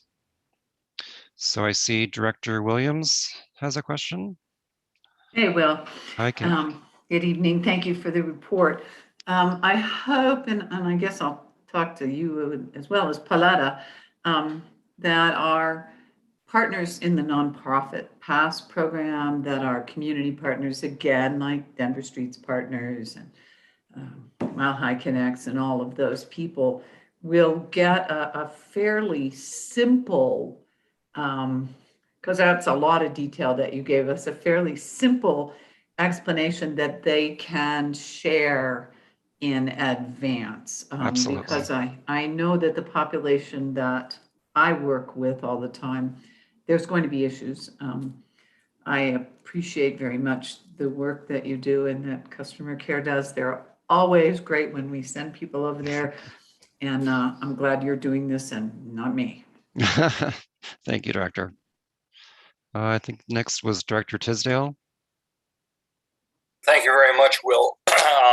In terms of the timing, you say you really haven't got a specific time you can give us now, but surely there's some range of time as to whether, for example, these validators will be switched out in 2021 or 2022 or after. So that's my first question. Sure. So we have a date that we are currently heading towards, March 30th of next year, to go live with the account-based ticketing system. But that is not solid. And the reason why it is not solid yet is because the contract for the new validators was just executed last week. So we had a bit of a delay executing that contract, and we were not able to get from Masabi, understandably, a commitment on the hardware that they'll need to make those new validators. But inside the house, inside the group, we're targeting March 30th, which would mean that we would start the validator replacement project, say, in December, January timeframe. Okay, thank you. And then further, relative to the fact that one of the great benefits that directors have that they can share with their constituents is distribution of fare passes. We used to do paper, and then when we switched over to the MyRide card, we started distributing MyRide cards to people. And we have a limit on how many directors can distribute during the course of a year. But is the notion that going forward, once this happens, A, directors will be provided with paper media to a paper medium to be able to distribute amongst constituents, or B, they'll be given information on how to give people a sign up for an account, or C, is it staff's intention that we take away that opportunity? So Director Tisdale, if I may, I would like to just share that in reference to this conversation, I have yet to have the opportunity to garner a better understanding of where we are. So what I would suggest is that we can collaborate as staff in the interest of full disclosure, so we all are marching to the same beat of the drum. So I think that's quite advantageous because I'm hearing information the same as you all. And I think it'd be a lot better as we go forward if we were sort of succinct in what we're delivering to you, so there's no confusion about what our intentions are. I appreciate that. Thank you very much. Thank you. Great. I see Director Cook. Thank you. I actually had a question of Pauletta Tanilis, but I could ask Will in the meantime. I recall when we approved the funding for this, that one advantage was we could load, the account could be attached to something like a student ID. And so is that still true? And secondly, if it is true that we can identify cards that people currently carry and sort of overlay the fare collection capability, could we allow them to keep the current smart card and just have it transition more invisibly to the customer, so that hopefully we don't lose people because of the hurdle of going to the new system? Sure. So they cannot keep the current MyRide card, but the College Pass and EcoPass card will work. The current cards will work on both validators. And so they will be able to transition seamlessly over. We did just move the Auraria campus over to a mobile ticketing app, College Pass. That already happened a couple of weeks ago. And University of Colorado Boulder, when we go live next year with the entire project, they'll be using their Buff One student card as their College Pass, or they can use their mobile phone. Okay. So great. in answer to I think that answers all three of your questions. Yeah, thank you. And if I may ask Pauletta, so Pauletta, back on the idea of getting people back on board and your strategy there, and thinking about about Matt Applebaum's comments about having services in place being as important as a fare. Are you working in a cross-departmental fashion? Are those efforts integrated? So that it's not merely a communications effort, but in fact can consider service delivery issues. And one thought was Broncos Ride. I get consistent appeals to me for Broncos Ride. And I thought, well, if the idea is to encourage people who rarely use to take one more trip, there's your ready group. They probably are pretty occasional users, but that's guaranteed ridership 10 days a year. Is that something, I'm not saying that specific query, but are you able to consider things that work across departments? So thank you, Director. And we work with all departments typically on everything. And so my team is really plugged in with what's going on, for instance, not only with the recruitment, but also with service and how those gradual adjustments are reflecting what we're seeing with ridership and the needs out there. This particular ridership campaign, however, is really coming from the people.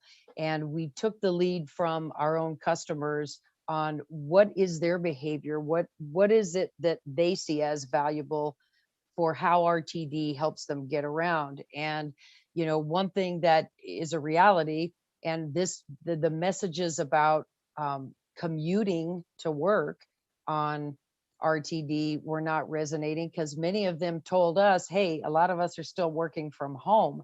And that is one of the big factors all around with everything we're doing right now is in our last customer satisfaction survey from fall of 2019, the customers that responded, 70% of them say they use RTD to commute to and from work.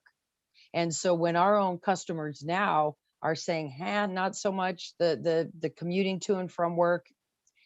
That's not going to really be meaningful to us, but what is meaningful is showing people how you can use RTD to get to destinations, perhaps to certain special events, and the value that transit brings, not only us being the best in the state, positioned to help the state meet its climate goals, but we actually do great things in terms of value. Our strategic plan talks a lot about community value. We do that. That's the kind of stuff that was resonating with our customers. And so that's the launching point for really the basis of the Take a Trip campaign. Okay, so just to put a point on it, if I may, Madam Chair, are you able to suggest service changes that feed into your campaign or vice versa? I just want to make sure we're not solely looking at this as a communications effort.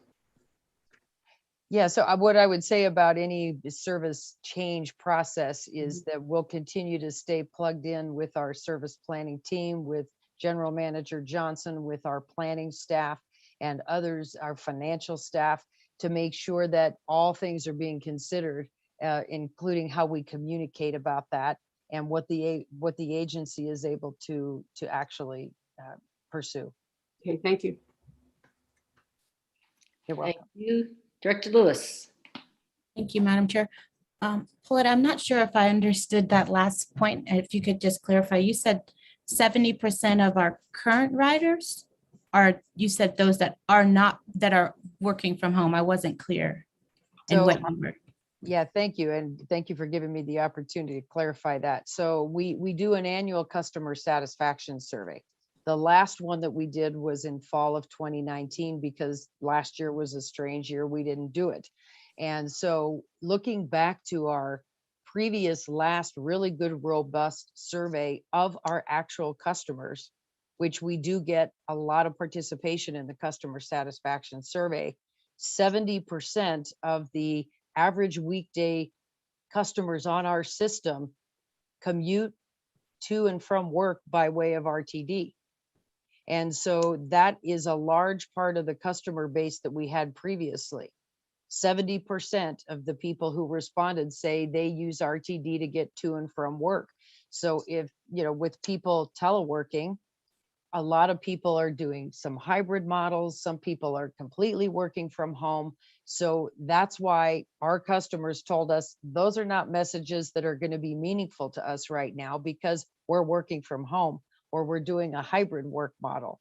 So these other ways that RTD creates value are going to be better suited for you making people aware of, wow, I didn't know RTD went there. Or you're right, RTD, every trip that someone takes, and this is a national statistic, every trip that someone takes on transit is like a 62% reduction from that person creating greenhouse gas emissions driving alone in their car.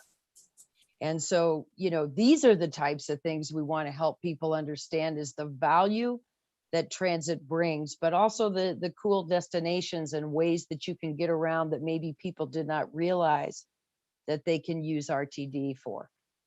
So we resurveyed that 70% and those folks let us know that message wouldn't resonate, or we're inferring that because those folks were utilizing transit to get to and from work, that we're assuming that they are folks that are working from home. So we used the previous data as a backdrop, as a comparison to what we're seeing right now, and even in some of the other online surveys we're doing, but largely going to our customers and asking them, to weigh in and what are the meaningful messages that you think RTD could put out there. And as a customer, what resonates with you? And so if we did not survey all the people we did 2 years ago, we will look to do a customer satisfaction survey again, but pandemic changed all that. But we're using what we had as the last regular year of service to say 70% of those people said that they used RTD to get to and from work. And that is obviously not the case now. So what is it we can do to start helping people march back to transit by sharing what resonates with them? Yeah. So what does that mean for our customers that are utilizing our services? Because this would impact them as well, right? Absolutely. I mean, the people who are already using transit and have been through the pandemic, taking essential trips, people who are essential workers, people who have been being brought back into their offices, maybe back to school already, and people who really depend on us and don't have another means of transportation. Those are all such individual stories, right?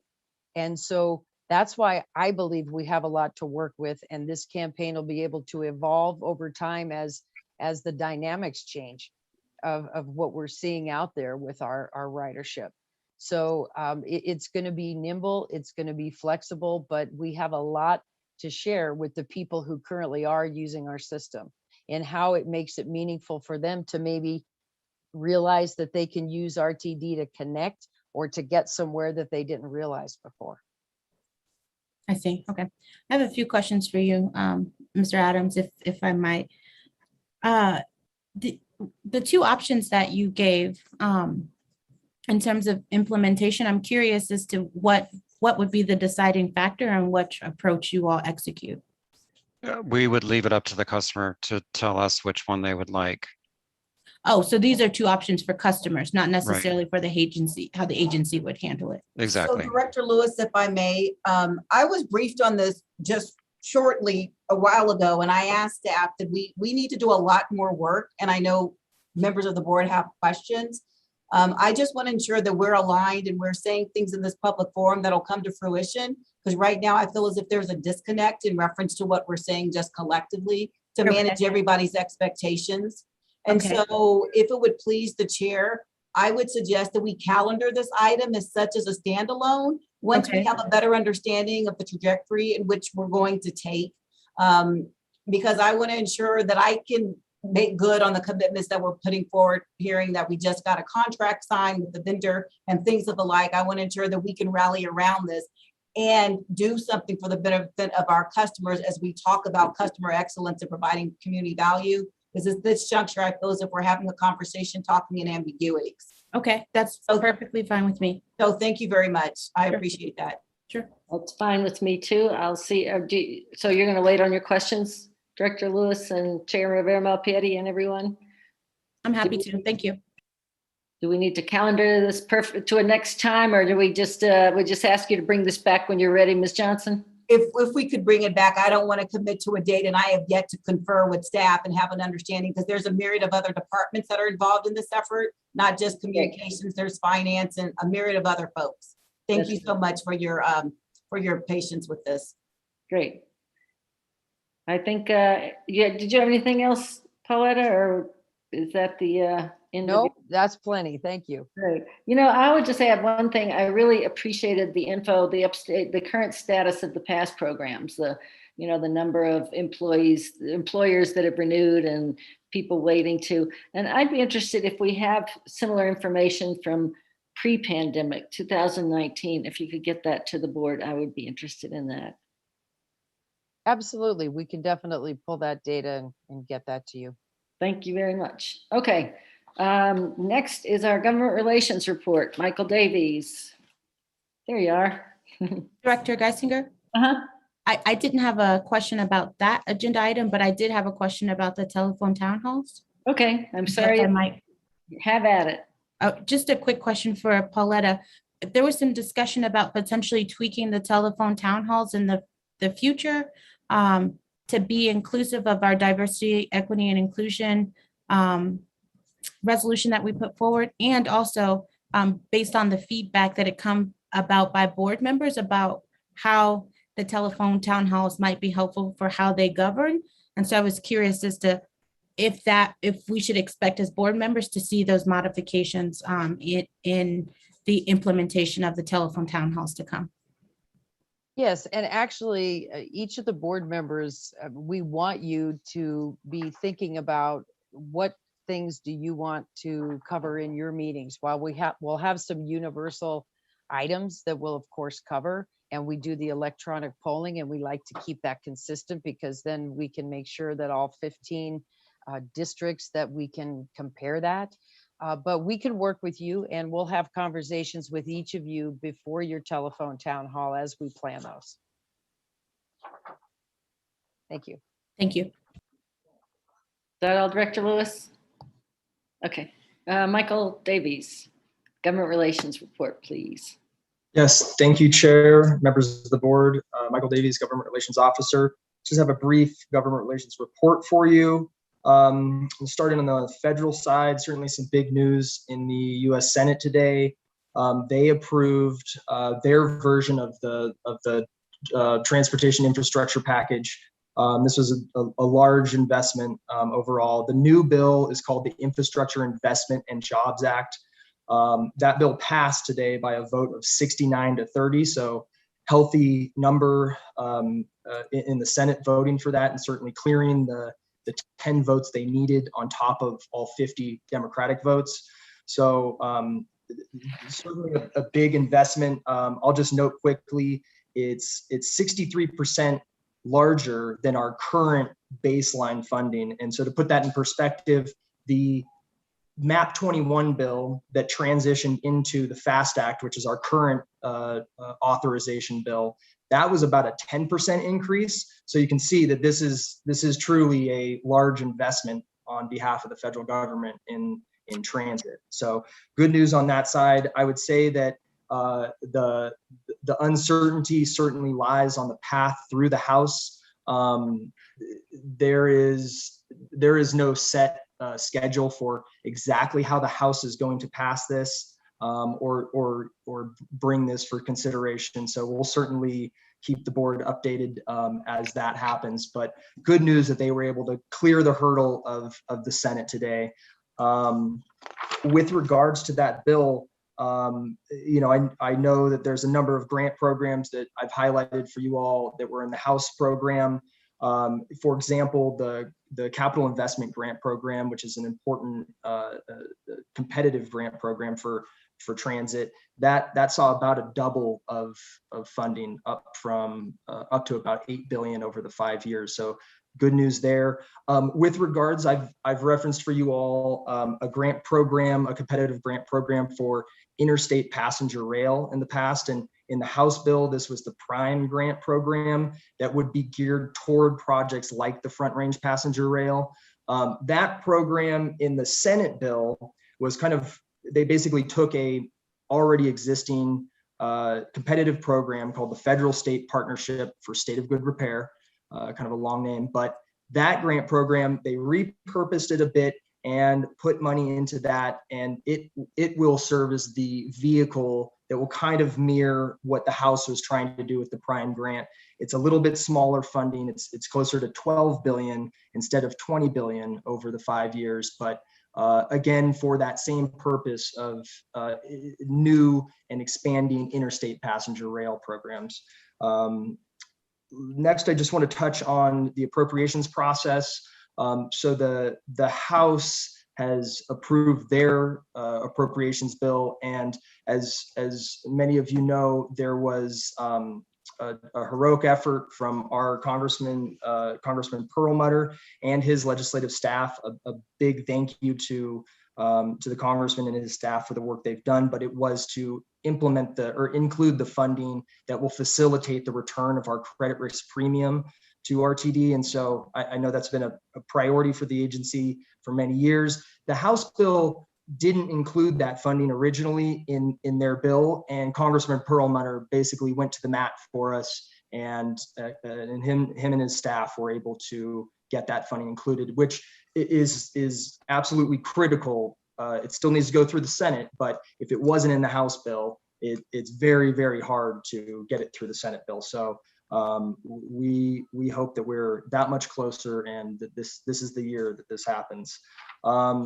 Moving over to the state, not a lot to report there, as the state General Assembly is not in regular session. Some of the interim committees are meeting, and as many of you know, General Manager Johnson went and presented before the Transportation Legislative Review Committee, or Legislation Review Committee, on August 4th.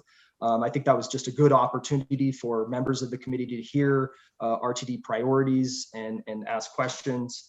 And the last thing I want to note on the state side is that there was one action by the Legislative Review Committee, and that was, and I just want to highlight the one bill, Representative Gray requested a bill draft from the staff on medical transportation. He left that very broad in his request, and this is basically a request for staff to come back, and this the TLRC meets again in October, so it's a request to come back, but he left that very broad in terms of medical transportation, did not specify if that's emergency or non-emergency, and there wasn't a lot of detail, but I figured I'd flag that for you all as we will see more on that bill as the committee considers it, and we'll definitely keep you up to date. So with that, that concludes my very short report. Thank you all. Thank you. I'll say I saw Patty Dorsch and Mike Dino both on the call, and thank you for all your hard work on the CRP RIF. I know it's moving forward. It's hopeful at this point, as Michael said. Director Tisdale. Thank you very much, Madam Chair. Representative Perlmutter today spoke with a number of us at the Colorado School of Mines on the launch of the Mines rover.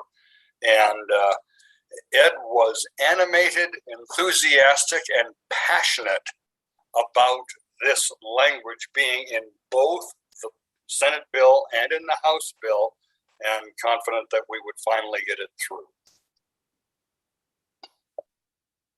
That's right. He was. We had a chance to thank him. There were 7 of us at the Mine Rover launch, and I said we would recognize it tonight. He said, when we get done, we got to throw a party. So he was appreciative. And I'll take a second just to say that the Mine Rover launch was the Mines Rover launch was very interesting. That it had basically a shuttle that it may be very different technologically, but it looks like the shuttle that we had used in the 61 AV project, and it comes from Easy Mile. And we spoke with the representative of Easy Mile. He said they learned a lot in our RTD project that they're able to use as they move forward. It's an automated driverless shuttle that'll be running around through campus, and good work to School of Mines and the City of Golden for making that happen. It's an exciting project, and it was a nice opportunity for us to say hello to Congressman Perlmutter and Lieutenant Governor Primavera today. And thanks to Marjorie for helping put that together for us. Any other comments? Okie doke. I think that's it for our meeting. Do we have a motion to adjourn? So moved, Director Williams. Second, Rosenthal. Great. I believe our next meeting is October 5th, and we are adjourned. We take a 5-minute break here, right quick. 5-minute break, and we'll come back for another meeting. Thanks.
Everybody getting back?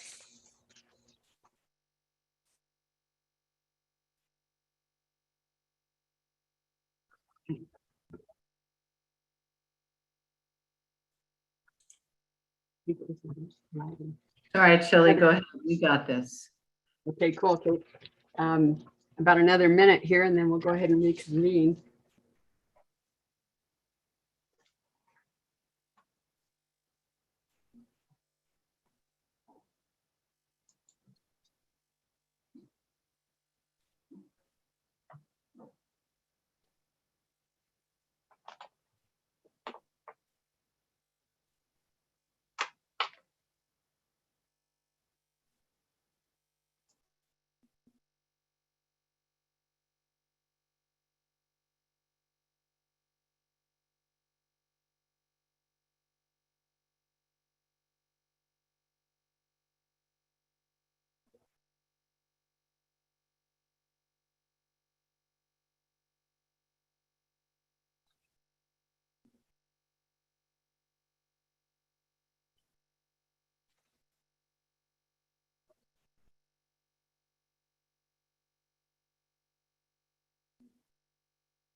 All right, everybody ready to go here? I'll go ahead and call to order the Planning Capital Programs and FasTracks Committee. And would note that we've got 13 people in attendance, 2 people missing. That was Director Deschel and Director Busick. And in case these are posted separately, the video, I'll go ahead and note that under the current circumstances, the official meetings of the RTD Board of Directors are being held remotely in the interest of public health, safety, and welfare. During this time, meetings will be primarily audio recorded. The audio recordings, along with the unofficial minutes of the board meeting, will be posted as soon as practicable on the board's website. Visit rtd-denver.com and scroll to the bottom of the page for the link to the Board of Directors page. Okay, so just moving right into this, I'd note that it's 7:38 p.m. and we have 3 recommended actions. The first one is approval of bridge inspections on-call contract services contract change. And I'll read the recommended action. It's for the Board of Directors to authorize the general manager and CEO or her designee to increase the on-call bridge inspection contract with Alfred Benish and Company by $600,000 for a total amount not to exceed $2,160,900. Do I have a motion for approval? So moved. Second. Director Catlin mover and Chair Rivera Malpietti as the second. Staff, do you have a presentation or any remarks you'd like to offer? Thank you, Madam Chair, board members. This is Henry Stapelkamp, Assistant General Manager, Capital Programs. The board report basically speaks for itself. We have an on-call contractor, Benish, doing bridge inspections for our system. We've got 109 bridges scattered throughout, from light rail bridges, ped bridges, commuter rail bridges, and some freight bridges we're responsible for. And with the opening of the additional corridors during the tenure of this contract, we're a little bit short of funds. And so with the additional bridges, we are asking for an additional $600,000 that will get us through this time next year for our spring inspections. And then we will be putting it out on the street next spring for another 3 to 4 years for similar services going forward. Okay, thank you.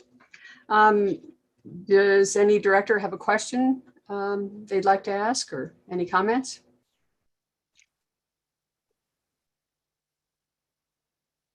I'm seeing none. I'm assuming this is pretty routine. So what I'd like to do is just ask for the purposes of the vote if there are any opposed to the motion.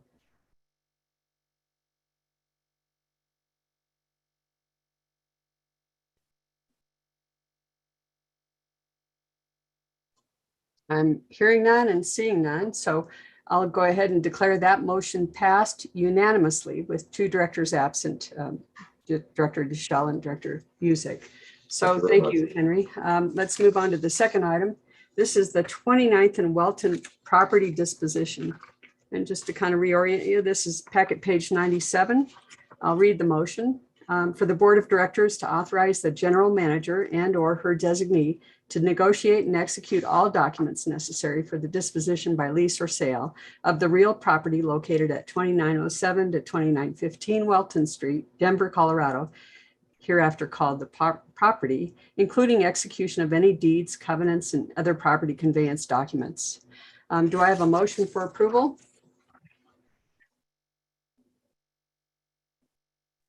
So moved, Director Williams. Director Williams. Second. Geisinger.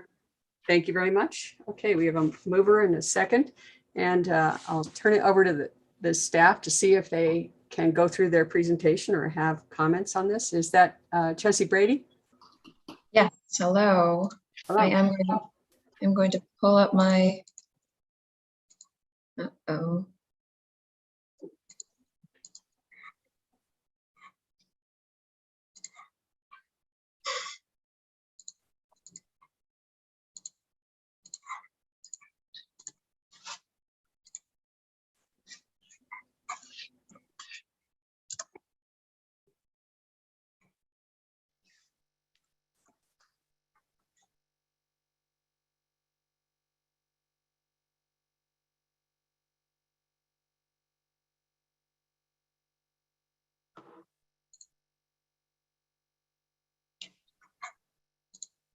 Oh, I'm here. Can everybody see me?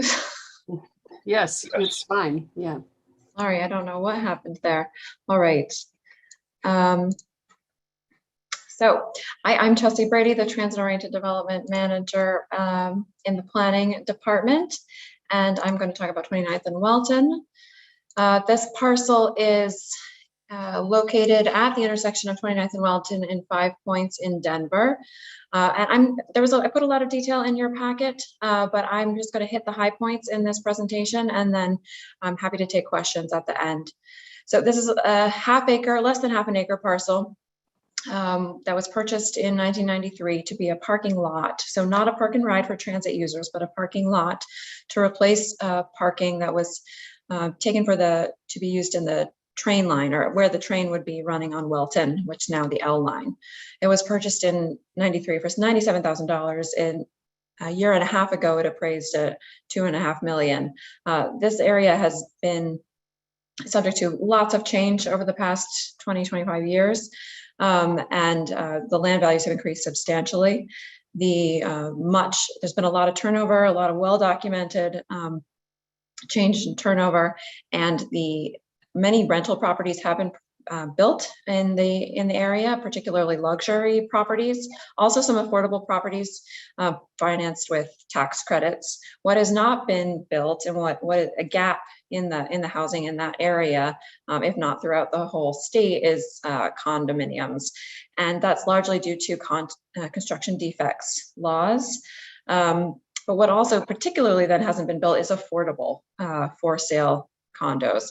And that's a gap that the city and county of Denver homed in on a few years ago when we issued a request for qualifications for this site in partnership with them. That was in 2017.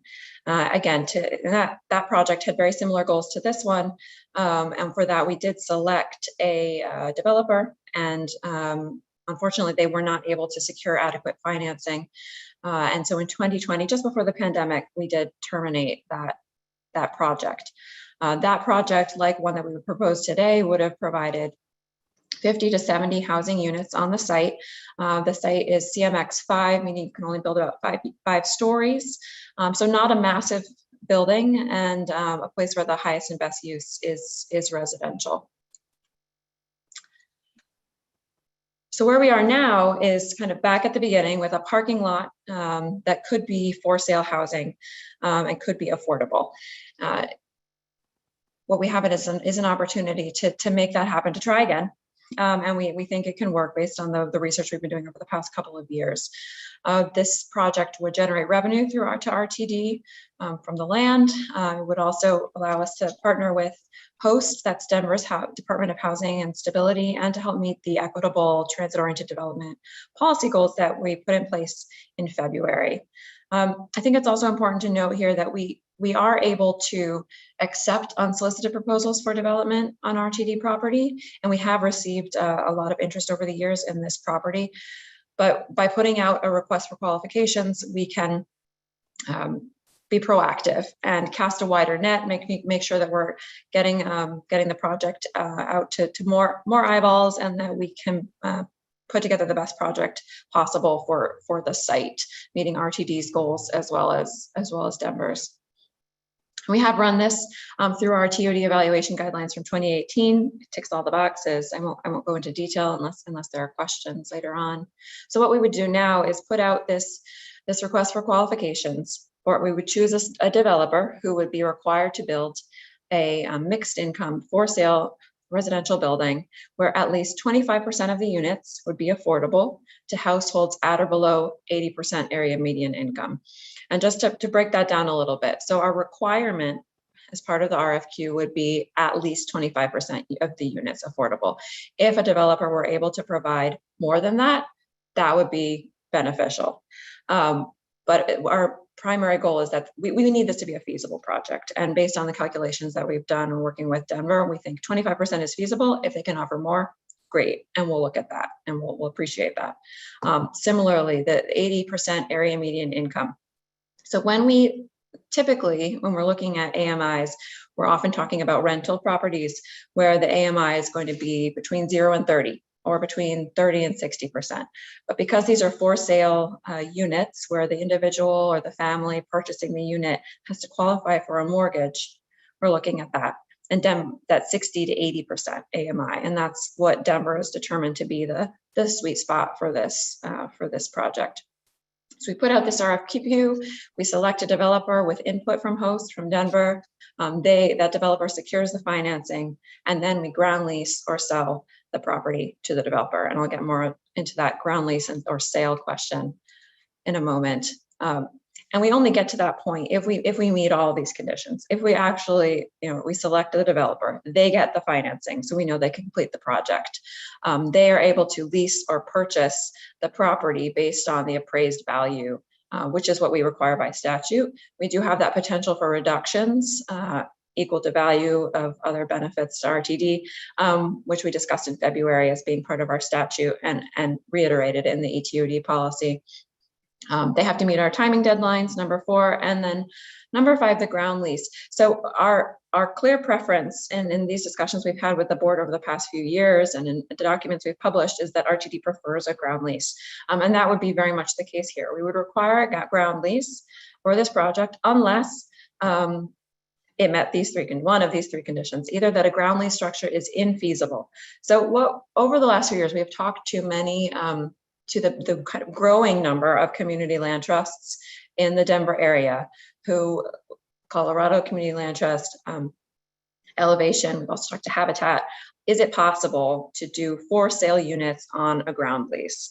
And in Colorado, they agree that that's possible. We've also talked to CLTs outside of Colorado, other transit agencies. It is possible, but every project is different. And until the developer is really in the numbers, they're not able to make that determination. So we think it can be done, but because every financing project is different, we don't want to absolutely require it without being able to switch to a sale if it doesn't work, or if we don't get any proposals that allow it, because everybody determines it can't work. So ground lease unless it's deemed to be infeasible, or if the sale structure, us selling the property to an affordable developer, makes it more affordable. If they say, if you sell it to me, I can actually provide more affordable units or at a lower AMI or for a longer term. All of those would contribute to our move from a lease to a sale. And then lastly, if somehow the sales structure is financially beneficial to RTD. And that's something that we would look at closely with our CFO, Doug McLeod, looking at net present value, determining what the best financial move is for RTD at this time, as far as when payments would come in and such. So those are the three conditions. Again, the preference is very much for a lease, but especially based on conversations we've had with other transit agencies, leaving ourselves open to a sale, if that's the direction this needs to go, allows the project to be completed and meet the requirements and the needs of the community, and also of the city and county of Denver. So that's where we've ended up. And I will stop sharing and look forward to receiving your questions. Okay, thank you, Chelsea. All right, I do have a question. Chair Rivera Malpiedi, please go ahead. Oh, might be muted. Thank you, Chelsea. I remember when you brought this to the board the last time when it was falling apart, and so much has changed from that time, including the price. And I would have to say that one of my big concerns is that the city and county of Denver is landlocked, and they have no real estate left. And it seems to me that this is an incredible opportunity for this agency to show a commitment to community members in this area. And that 80% of the median income is too high for the folks who live around that area and could possibly, for the first time, have the opportunity to own a piece of property in their community.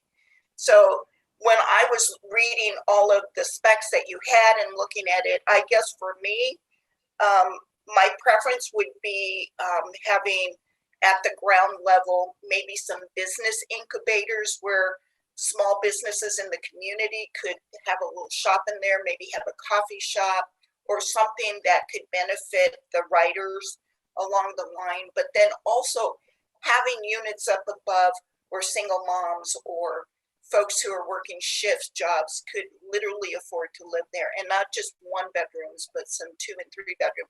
I guess what I'm saying is I see this as an extraordinary opportunity for us to lead the charge on commitment to community around transit-oriented development and taking the lead rather than trying to sell it or to do some other things. I think we really have a unique opportunity to do a collaboration that could be very, very unique, that is culturally sensitive to the community. Thank you. Okay. Are you asking for a response from Chelsea? Yeah, Chelsea, I would like to see if you all are willing to really look at some different opportunities. And, you know, I really do appreciate the letter from the mayor, and I understand where they're all coming from and have such a commitment. But I just really feel like we're in a unique spot right now that we can really capitalize on. So have you guys thought at all about that?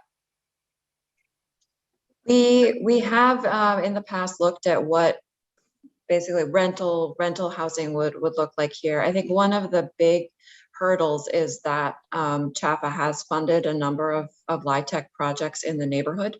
And so it's not high on their candidate list, which is one of the reasons that for sale affordable has looked more interesting for the past few years.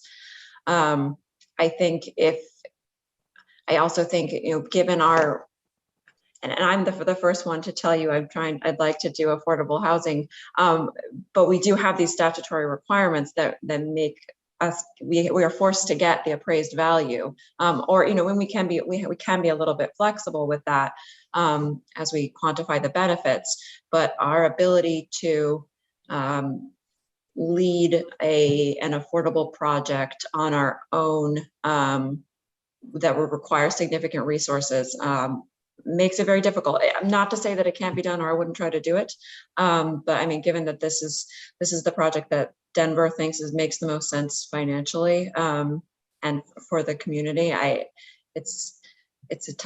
would be a tough change to make. We can certainly look into it more. Well, do you know if any other transit agencies in the country have delved into this?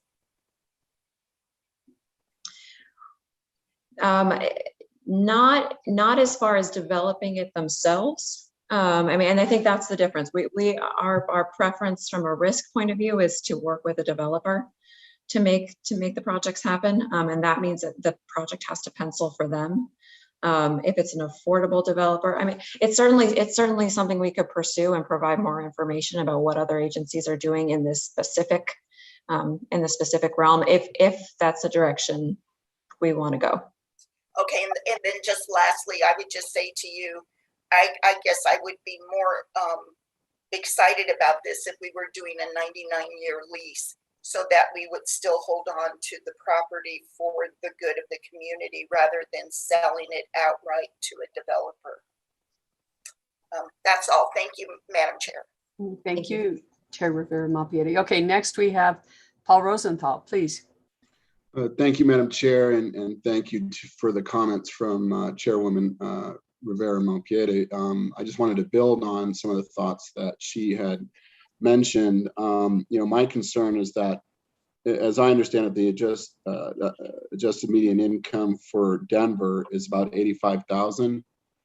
Is that right? Which would make it 80% of that is about $68,000, which is still quite a bit for a lot of families. Are those statistics right? So, yep. So 80% AMI, and I have my cheat sheet in front of me here. So for a 2-person household, the 80% AMI is 62,800. So a family or a couple making 62,000 would qualify. Okay, so that's for a couple. Would these also be open for individuals? So that would be 31 for? No, an individual. It's not. The math isn't quite what you would think. But so a single person would be 54,950. Okay, 54,000.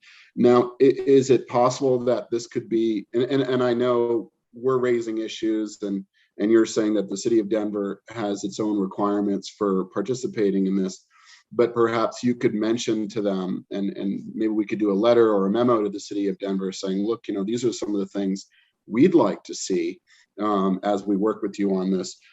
So is it possible that it could also be deed restricted to where to maintain that this would be affordable housing in the future? Absolutely. This is our property that we would be working with a developer on, and we would set the rules. So if it's a sale, it's covenants or deed restrictions. If it's a lease, then that goes into the lease. But the length of the affordability is something that we control and we determine. And theoretically, and just to throw another idea out there, and I know everybody here on the board and everybody in the community has more ideas, but maybe the lower level units could sell at a lower rate, and the penthouse could be a much higher rate to offset the cost of the lower cost units. Yes, that's how it would work. Okay, and then finally, let's see. So how about parking? Would this potentially have parking within the building, or would it be on street parking, or how is that envisioned? Because of parking requirements, it would be in the building, and the market basically requires some parking. Maybe, hopefully not on a one-to-one basis, but there would be parking probably on the ground level. You're muted, Director Rosenthal. Thank you. That's all I got, and thank you for your work. Okay, thank you. And next we have Bob Broom, Director Broom. Thank you, Madam Chair. Since we're all playing city planner tonight, I wondered whether this property was located in a food desert and maybe a grocery might make sense to put on here. One project that I worked on a number of years ago up in Summit County had ground floor units made available for people like plumbers and electricians and that type of thing. And they could also then lease the upstairs for living accommodations. And of course, housing has always been a really rough problem for service type people up in the mountain communities. So maybe something like that might work at this particular location. Yep, ground floor retail is definitely something that we'll look to see. The zoning requires ground floor activation in some sense, so that should be part of it. Okay, thank you. Director Broom, anything else? No, thank you. Okay, Director Tisdale. Thank you very much, Madam Chair. Always hard to follow a former city manager when it comes to planning issues. But I do want to make a couple of observations. First, as I understand it, the appraisal that we have is almost 2 years old. That says 2.4 million. We know that today it's worth a lot more than that. We have all seen what's happened to real estate prices over the past year, particularly for residential.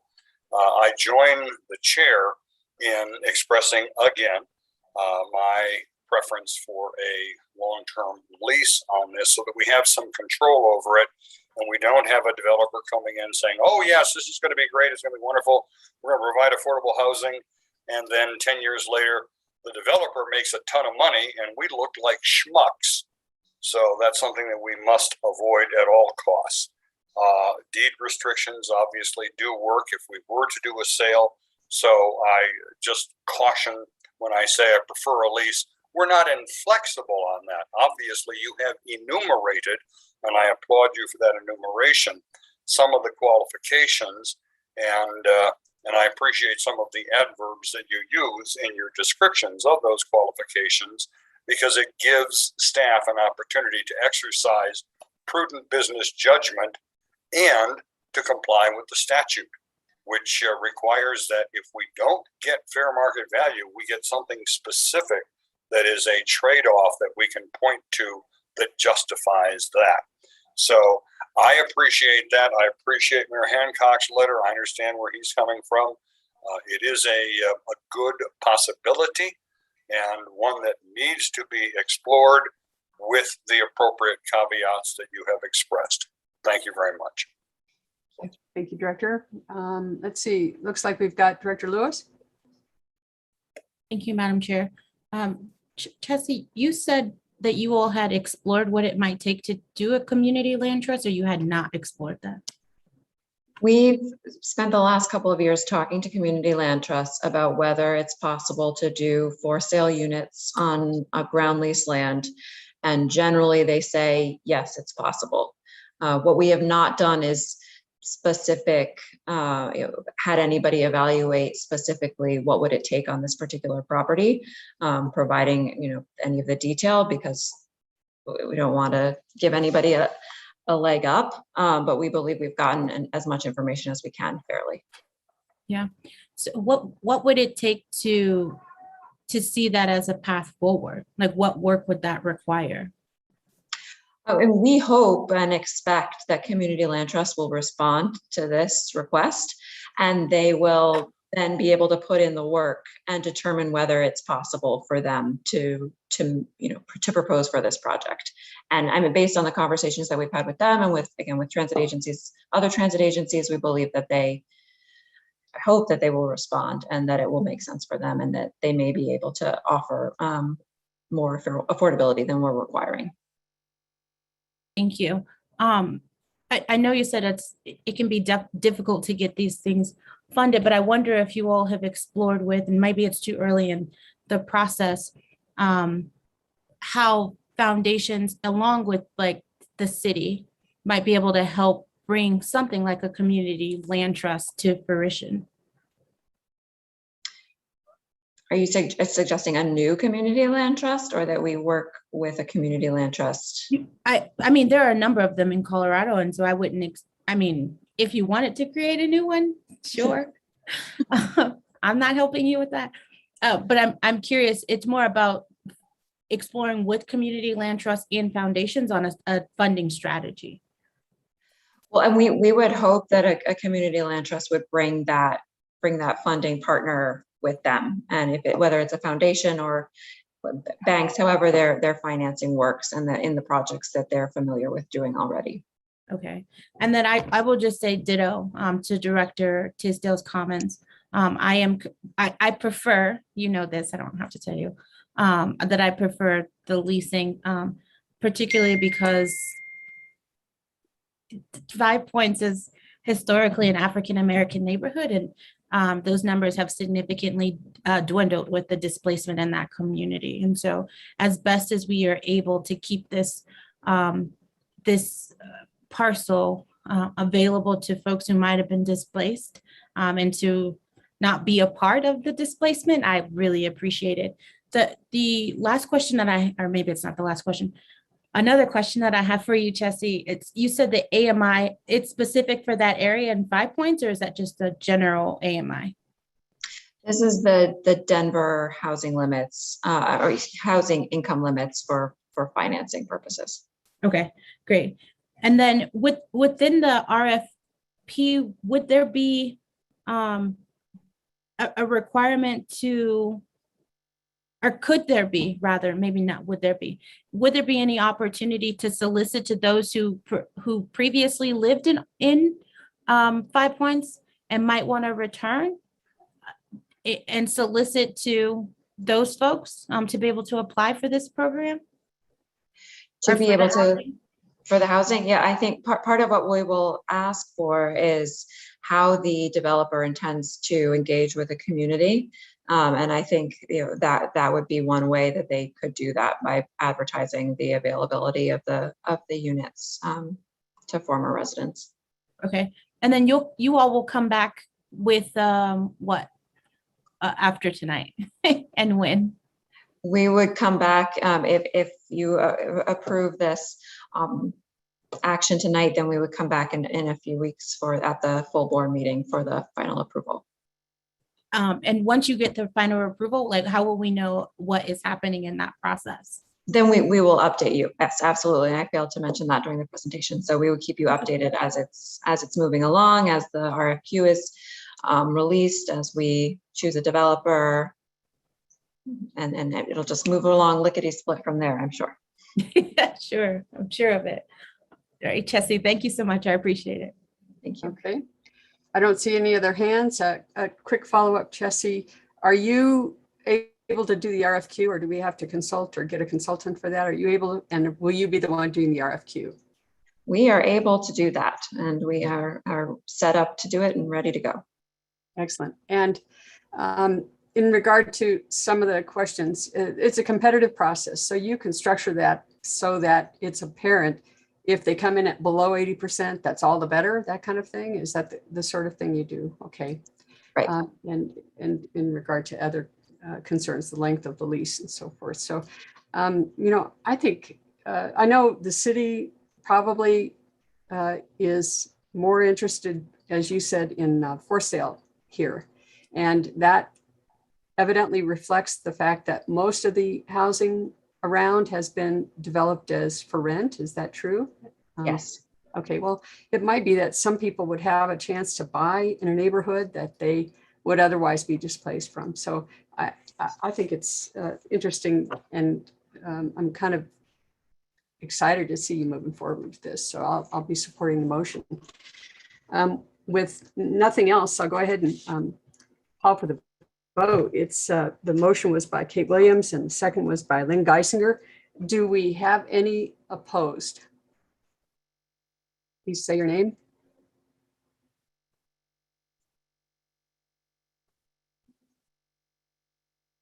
Yes, I'm opposed. This is Angie Rivera. Okay. Chair Rivera Malpiedi. Anybody else?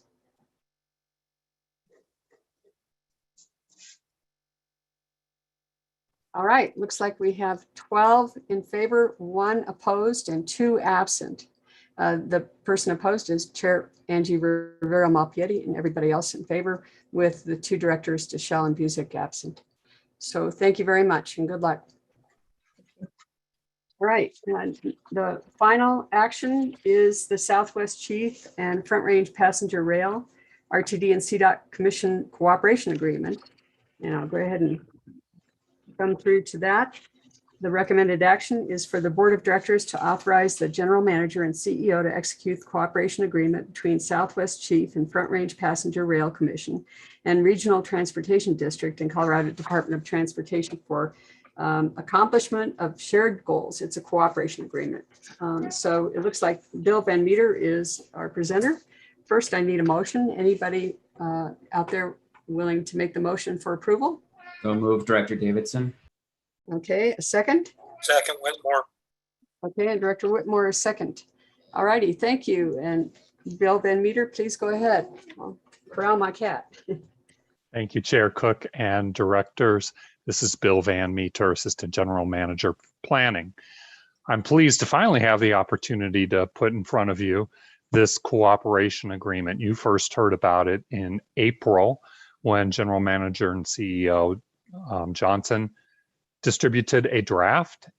The key tenets of that draft have not changed in the succeeding time, but the surrounding verbiage and reviews by our potential cooperation agreement partners in this planning cooperation agreement, those being the Southwest Chief and Front Range Passenger Rail Commission and the Colorado Department of Transportation, have had an opportunity to review and provide input and guidance on it, and our legal staff have also had that opportunity. So a couple quick points around that. The first is that's not articulated in the board report or in the action. The first is that we have already been adhering to the core tenets of this cooperation agreement, we being the three parties. So as RTD, staff have been working on the potential Northwest Rail Peak Service Plan. We have involved local jurisdictional stakeholders, as we have informed you. We have also involved, for feedback and input, representatives from the Southwest Chief Front Range Passenger Rail Commission, as well as from CDOT. We've met with them regularly and hammered out and worked through a number of potential issues, presuming the Northwest Rail Peak Service Plan were to proceed forward. So we have a good basis of understanding and have put the tenets of this cooperation agreement into action.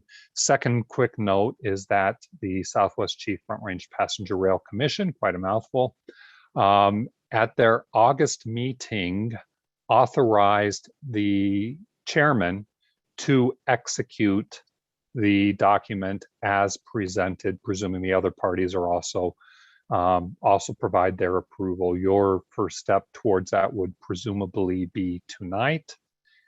And that really kind of highlights a couple additional points in summary beyond that which is contained in the board package for you this evening. And so I'm happy to try to answer any questions or receive any comments. Thank you, Bill. Anybody have a question for Bill? Comments?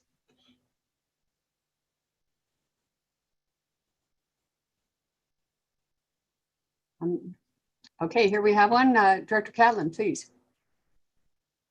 Thank you. I was a little bit concerned when reading through it that the funding of this and responsibilities are somewhat vague. And I was concerned that we're looking at a statewide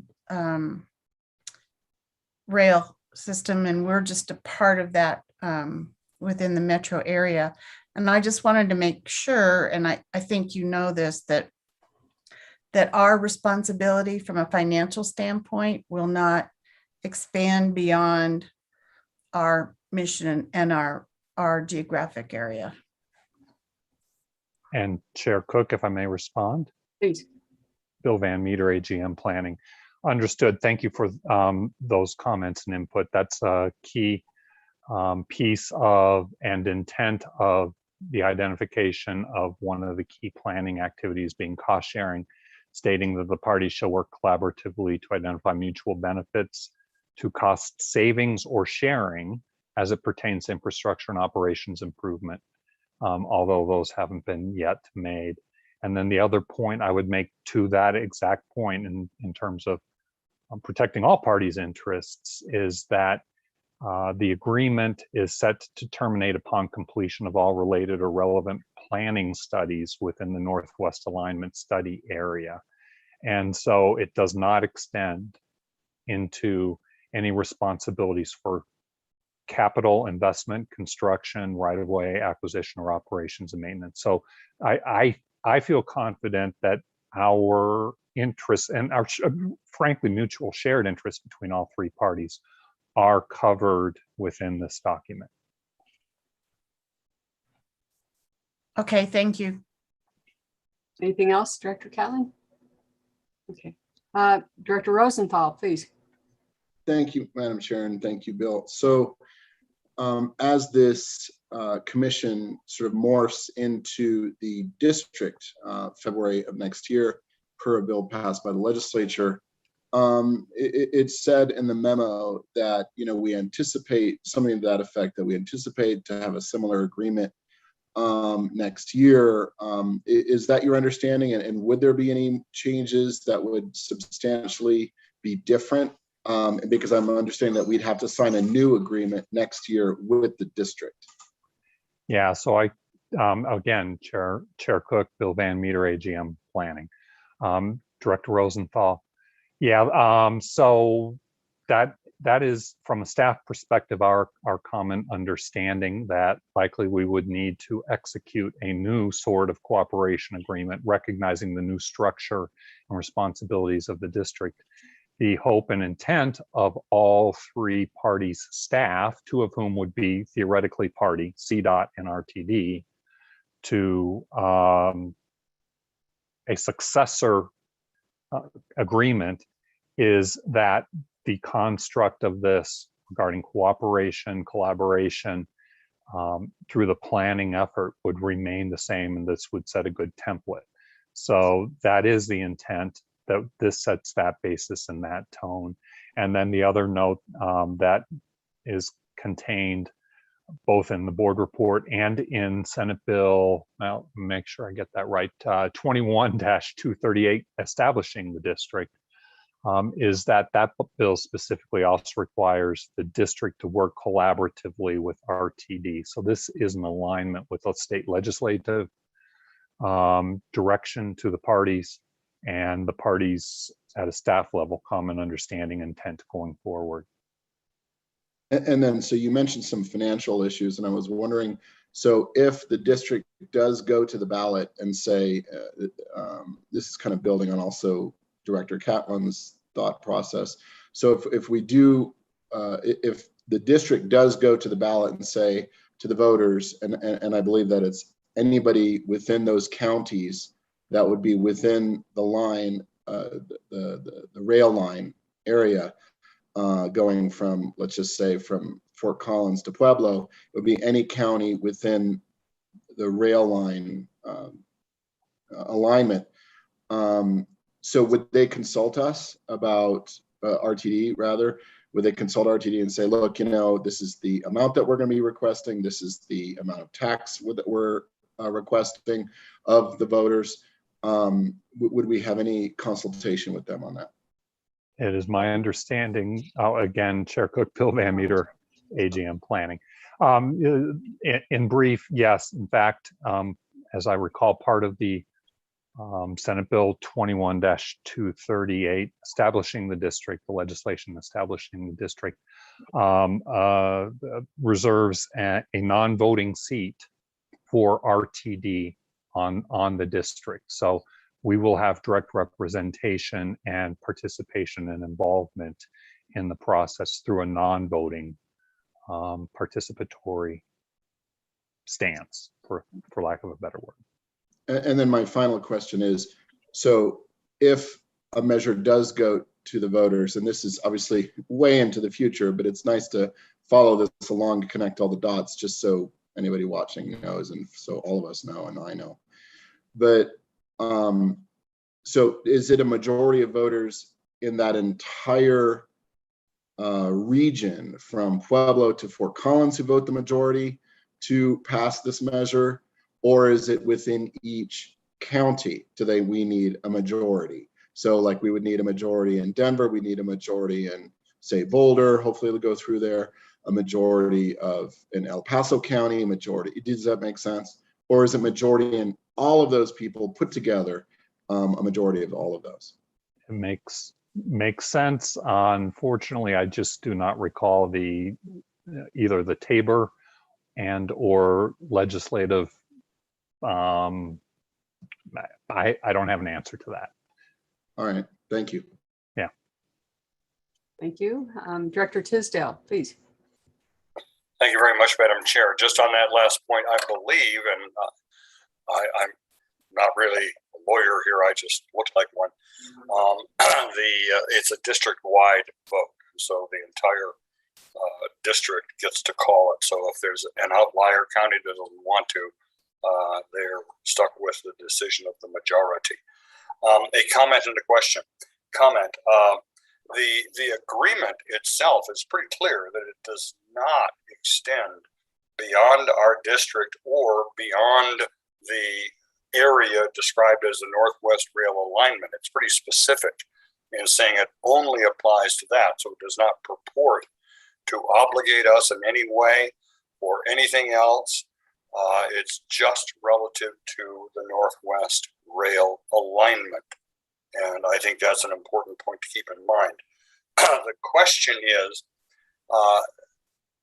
does our planned, or at least contemplated, $8 million study that we have talked about for Northwest Rail, in fact, serve to satisfy or at least address some of the cooperation and planning that is described in this cooperative agreement?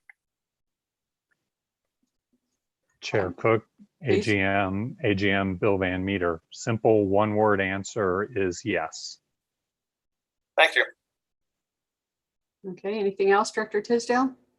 No, ma'am. Thank you. Okay, thank you. Director Lewis. Thank you, Madam Chair. I'm sorry? I said, please. Yeah. Oh, thanks.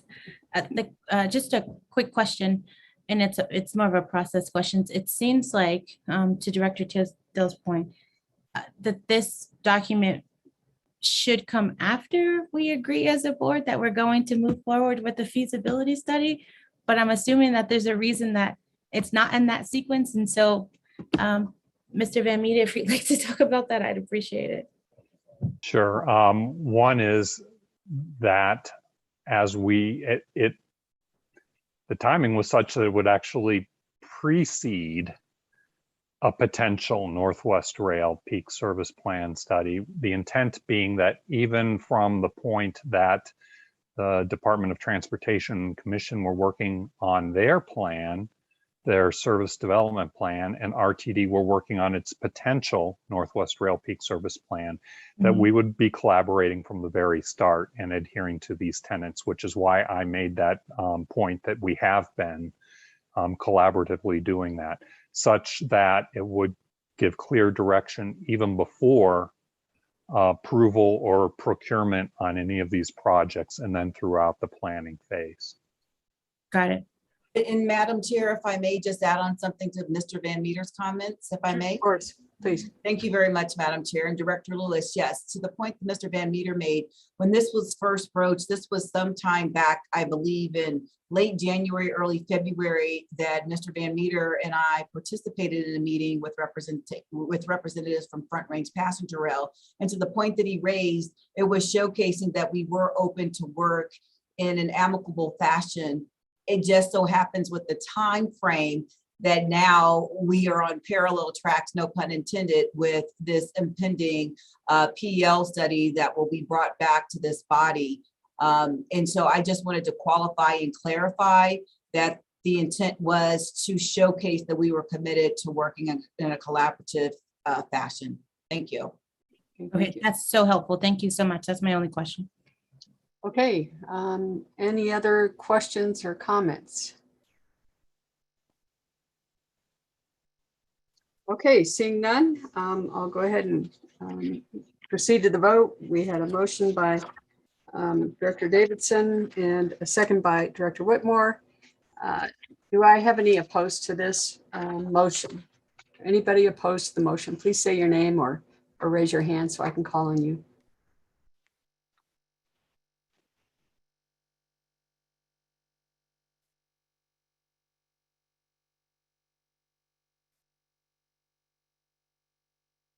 Okay, seeing none, looks like we've got that passing unanimously with 13 present voting yes, nobody voting no, and 2 people absent. All right, thank you, Bill Van Meter. I know that's been a months-long effort, and yours and Deborah Johnson's work on it is greatly appreciated. Thank you very much. Okay, so we are past the recommended action items. We've got 3 discussion items, and I'll go ahead and turn it over to staff for those. The first is the Colfax Bus Rapid Transit. And is that you, Bill Van Meter, again?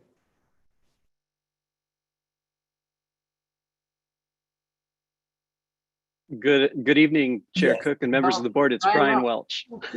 Sorry about that. I was waiting for Mr. Van Meter, but I'll just jump right in. Good evening, Chair Cook and members of the board. Brian Welch, Senior Manager of Planning Technical Services. Wanted to give the board an update on our partnership with the City and County of Denver to enhance and improve bus operations on East Colfax.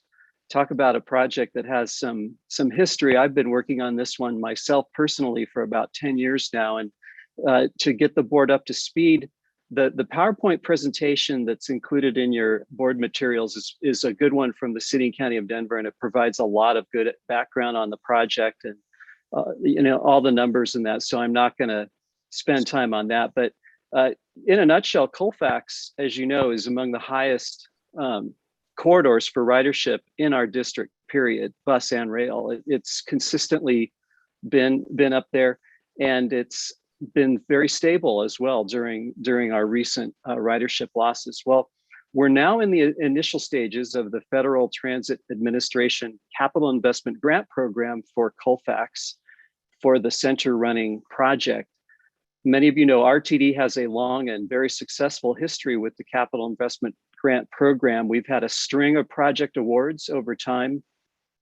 In fact, we're undefeated on the CIG program. Every time we've applied, we've received a grant. This includes most recently the Southeast Rail Extension. You'll recall that's a small starts single year construction grant that we got. When the FasTracks program was drafted in 2004, we identified a series of projects that would be good candidates. And in fact, they all did receive funding from this program.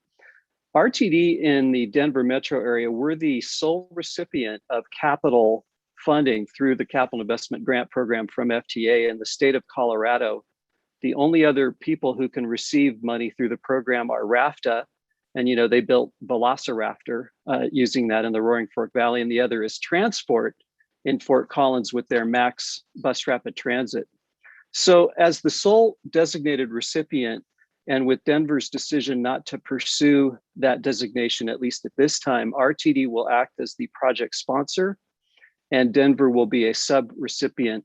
RTD, we've entered into similar arrangements with many of our local agency partners to provide a conduit for federal funds, but never for a project of this magnitude.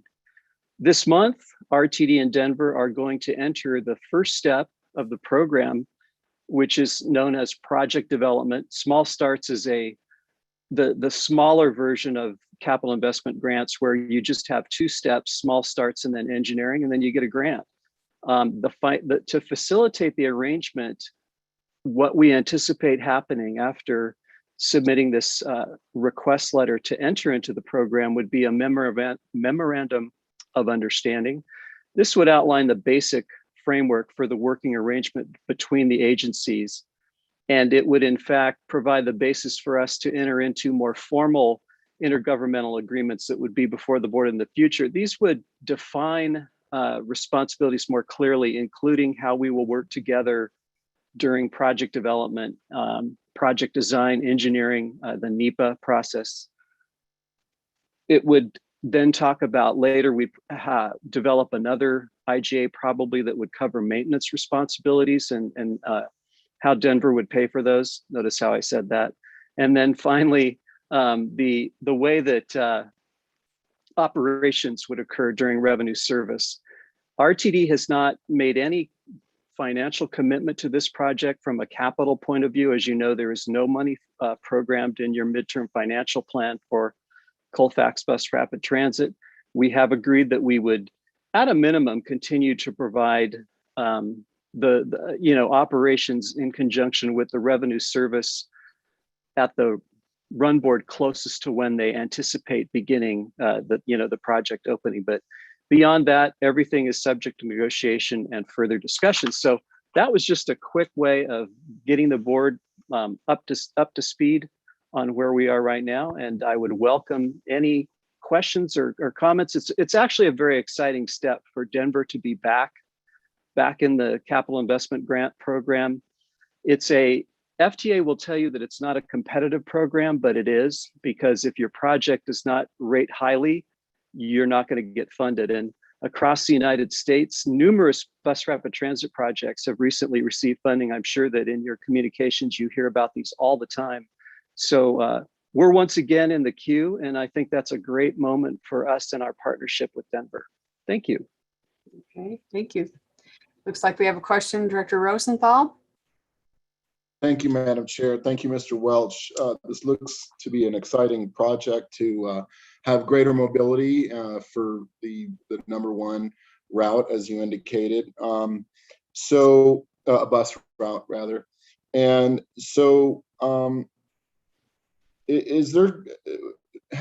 will there be any consulting and input by small businesses that are along Colfax, how they will be impacted by this, because this will probably impact parking potentially, and what will their input be? Thank you, Chair Cook. Yes, good question, Director. This project has a extraordinarily extensive outreach that's already occurred with the various business entities along the corridor. Since it's center running, it will have the advantage of being in some ways less disruptive than a project that was against the curb. Now, it will have impacts obviously on the corridor, but I think some of the horror stories you've heard about of projects that cause major disruption, we don't anticipate that this would have that kind of an impact, because they can keep most of the work out of disrupting access to each individual business. But Denver's doing a fantastic job, even so far, of addressing the very issue that you just raised. So thank you for that question. Thank you. And so you brought up the issue of it being center running. So if somebody went from, say, the sidewalk to get to the median where they can wait for a bus and then board the bus, I guess my concern would be, and I'm sure you've looked at this, to make sure that they're not hit by an oncoming car. And that thing. So especially somebody with disabilities, we need to make sure that there's sufficient time to cross, that the lights are metered in such a way that that they can actually access these islands, and that there's sufficient room to maneuver, especially for someone in a wheelchair. Yes, Director, the answer is yes.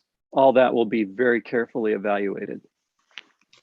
And then, so I understand that the stations will be approximately 3 or 4 blocks between, so on each side. So if you're in the middle, it could be 3 or 4 blocks this way, or 3 and 4 blocks this way, which is about 1/3 of a mile. And as we know from, and not to be bring up a sore spot, but like the bus 520 right now that we're looking at, the issue of distance that it takes to go to a stop, because there won't be any more locals. It's only going to be BRT. So we need to make sure that it's accessible for someone. I mean, a third of a mile might be quite a bit. I mean, or I guess it would be half of 1/3 of a mile. Is that right? Yeah, and this is a very good question, Director. This is still Brian Welch, Senior Manager, Planning Technical Services.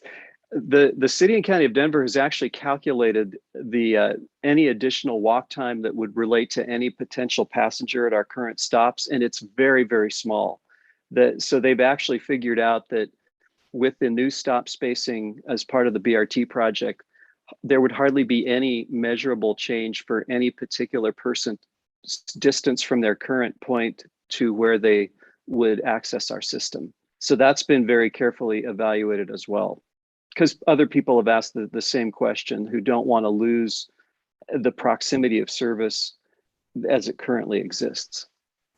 And so this would be going all the way from the convention center to Colfax and then down Colfax all the way through to 225. Is that right? That's right.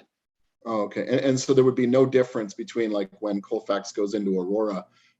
That's seamless. Is that right? And so you're working, so they're seamless between Colfax and Aurora? Yeah, I'm smiling, Director. That's not the case. It will switch from center running at the Denver Aurora border to side running. Aurora has chosen not to embrace the center running concept at this time. And so the project will have a transition stage at that to go to the sides of the street instead of the center. But if it goes to the sides of the street, then that would mow down all the parking spots for those small businesses in Aurora. Is that right? No, because the stops are already there. So we're essentially substituting the current stops with a highly enhanced level boarding, thematic, consistent theme for the bus rapid transit, off vehicle fare payment and all that, but not center running. But would that slow down the bus then if it goes to Aurora? Well, the answer to your question, Director, is it's ideal to be in the center and to be exclusive. That's where you get the most bang for your buck in a transit corridor. As soon as you get into mixed traffic, you're going to slow down the service.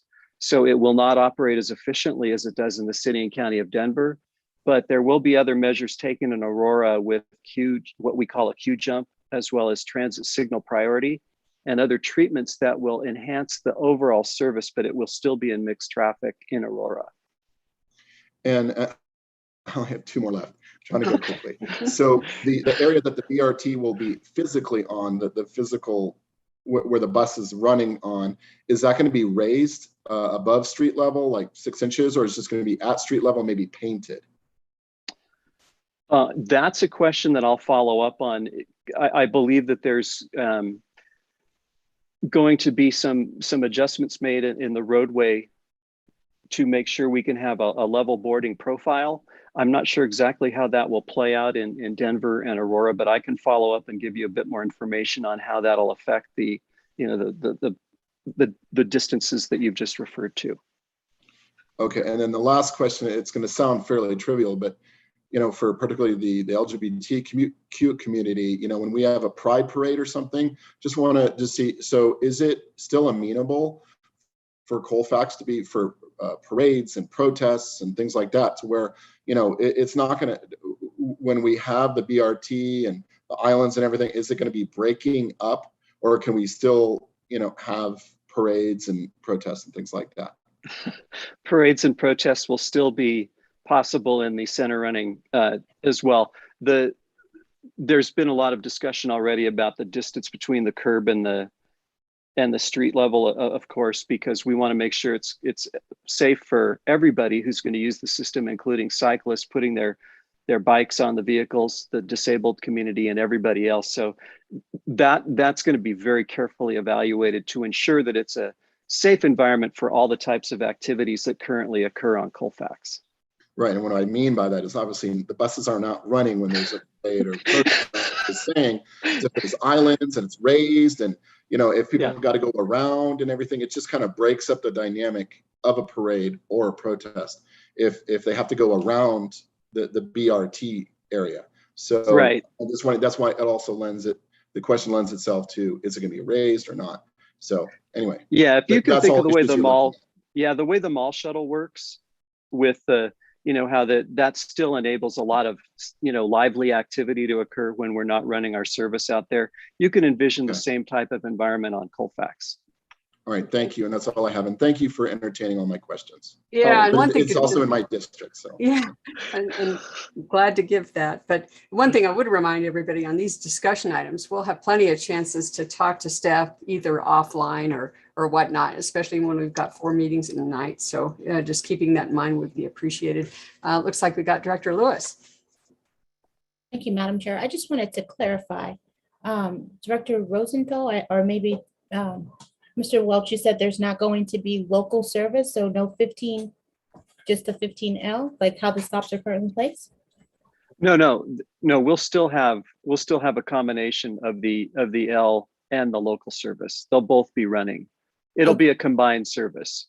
Okay, and that's why you talked about it not having significant changes to the amount of time that folks might be walking, because those aren't changing. That's correct, Director Lewis. Oh, okay, thank you. The second question I have for you is it's included in packet page, on packet page, excuse me, 126. It's the 1515L improvement project. And it's my understanding that the BRT and the 15L improvement project, 1515L improvement projects are separate projects, the BRT and the, am I misunderstanding that? This is still Brian Welch, Senior Manager, Planning Technical Services. Yes, the 15L shelters that you see being installed right now, that's a separate project. The plan is that when the center running BRT project comes along, those shelters have been designed so that they can be relocated to other BRT, other places within our district. So they're modular in that we always knew that this would happen, and we wanted to make sure that the investment could be preserved. Thank you. I really appreciate you saying that, because that was the next question that I had. I think about the airplane graveyard, and I'm like, are we just like throwing a bunch of bus shelter investments into a graveyard of some sort? So I thank you for that clarity. And then the center running, you said that would change once you got into Aurora, and I wonder. Oh, but also to Aurora, but on the other side of Colfax, what is it, Lakewood? Help me. Correct. Yeah. Okay, it would change then? Also? The primary center running limits are they're from Broadway to Yosemite. And then it'll still be a BRT concept for further at either end, but it's 9.9 miles roughly, with the center running being a portion of that. And so the transitions will take place at either end. So that would require a different fleet vehicle, right? No, it won't. It'll be designed so that the same fleet can be used for the entire route. Okay. And the final question is there any research to suggest that people might get used to center running and then they get off in Lakewood or Aurora, and then there's a behavior change and that's not good for RTD? I just want to make sure folks are safe. There's a lot of experience in North America with center running projects that do have these transitions, and we'll rely on the lessons learned from those to deploy them here in our project. Do you have any examples of center running, any examples with the center running corridors, excuse me, where people are actually needing to get off of a bus potentially as they're changing jurisdictions into a non-center running? Yes, and I can share those with the board. We'll follow up and give you some of those, because Denver has looked at and researched that. Thank you. That would be wonderful. That's it. Okay. Looks like I have Director Davidson, please. Yeah, thank you, Madam Chair. Thank you, Mr. Welch. Cool project. It's exciting. Thanks for the update. Just quick question, recognizing this isn't in the financial plan and so forth yet, have we started thinking about the fleet and what that would look like? And does that, overlap with other projects on other corridors? Maybe it's way too early for that. Thank you for the question, Director. It's not too early, and that discussion and that investigation has already begun. And so the fleet that's necessary for that is going to be evaluated within the context of RTD's upcoming fleet purchases and where we are in the life cycle of vehicles and the types of vehicles. So that'll all be included as part of the application for funding, of course. And it's, you're right. No, you do have to start thinking about fleet purchases very early in the process. So we are. Any insights on where we're headed with what the fleet would be and what the vehicles would be? Yeah, there's already been a design vehicle that we're using that we've selected. It's one that's running now. That's a 60-foot articulated bus, and we can get you more information actually on where we are on that. I can share that with the board as well. Okay, thank you. Appreciate it. You're welcome. A lot of interest in this one. Thank you, Brian Welch. You're welcome. Okay, moving on. RTD's board redistricting process, if I could say it. Quick update on that. Indeed, Chair Cook, it is Bill Van Meter this time, and I'm here. I didn't want to hazard a guess. There you go. So this will be a quick update. It appears that I'm sharing my screen. Yes, awesome. So you've heard about this a couple times before. It's actually becoming real at this point. So wanted to come back to you and update the collective body as to the board redistricting process, and particularly regarding some recent developments, good news, progress forward, and an update on the schedule. As you know, every 10 years, the director districts, the 15 seated members of the and elected members of the RTD board, your districts need to be reviewed and reapportioned based on population. That redistricting map has to be adopted by the board before March 15th of next year. Otherwise, state legislative service agencies will create that. So board chair has established an ad hoc redistricting committee, Chair Rivera Malpiedi, and she has appointed directors Broom and Whitmore to that committee.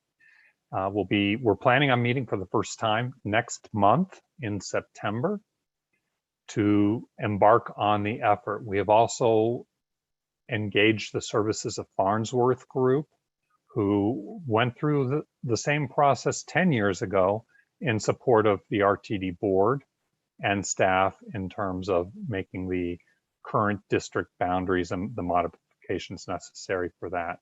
So through a competitive process, Farnsworth was again selected to help us through that process. So we have the census data coming in and in a good enough shape to start the process. We have a consultant team to help us do the analytics on it, and we have an ad hoc committee. A reminder here of some of the key guidelines that we'll have going into this process and that we'll be discussing with the committee. Also, a reminder that we will be speaking with each board member.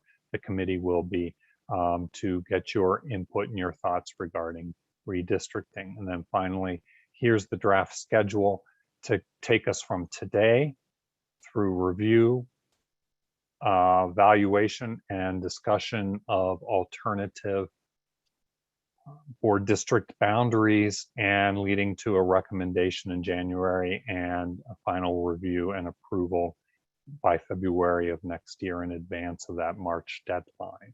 So things are tight, but they are aligned, and the chess pieces are in place to allow us to meet the legislative mandates.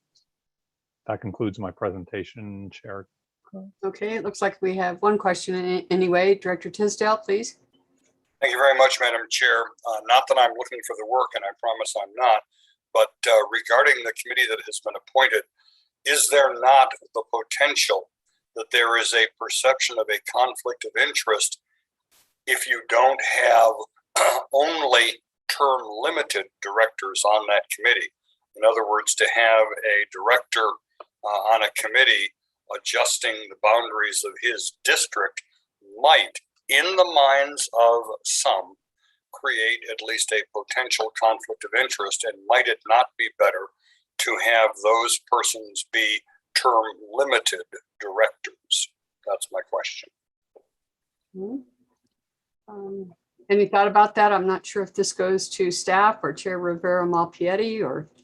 Madam Chair, if I might, I'd like to ask our general counsel, because I asked that specific question. Ms. Snyder, are you on the line?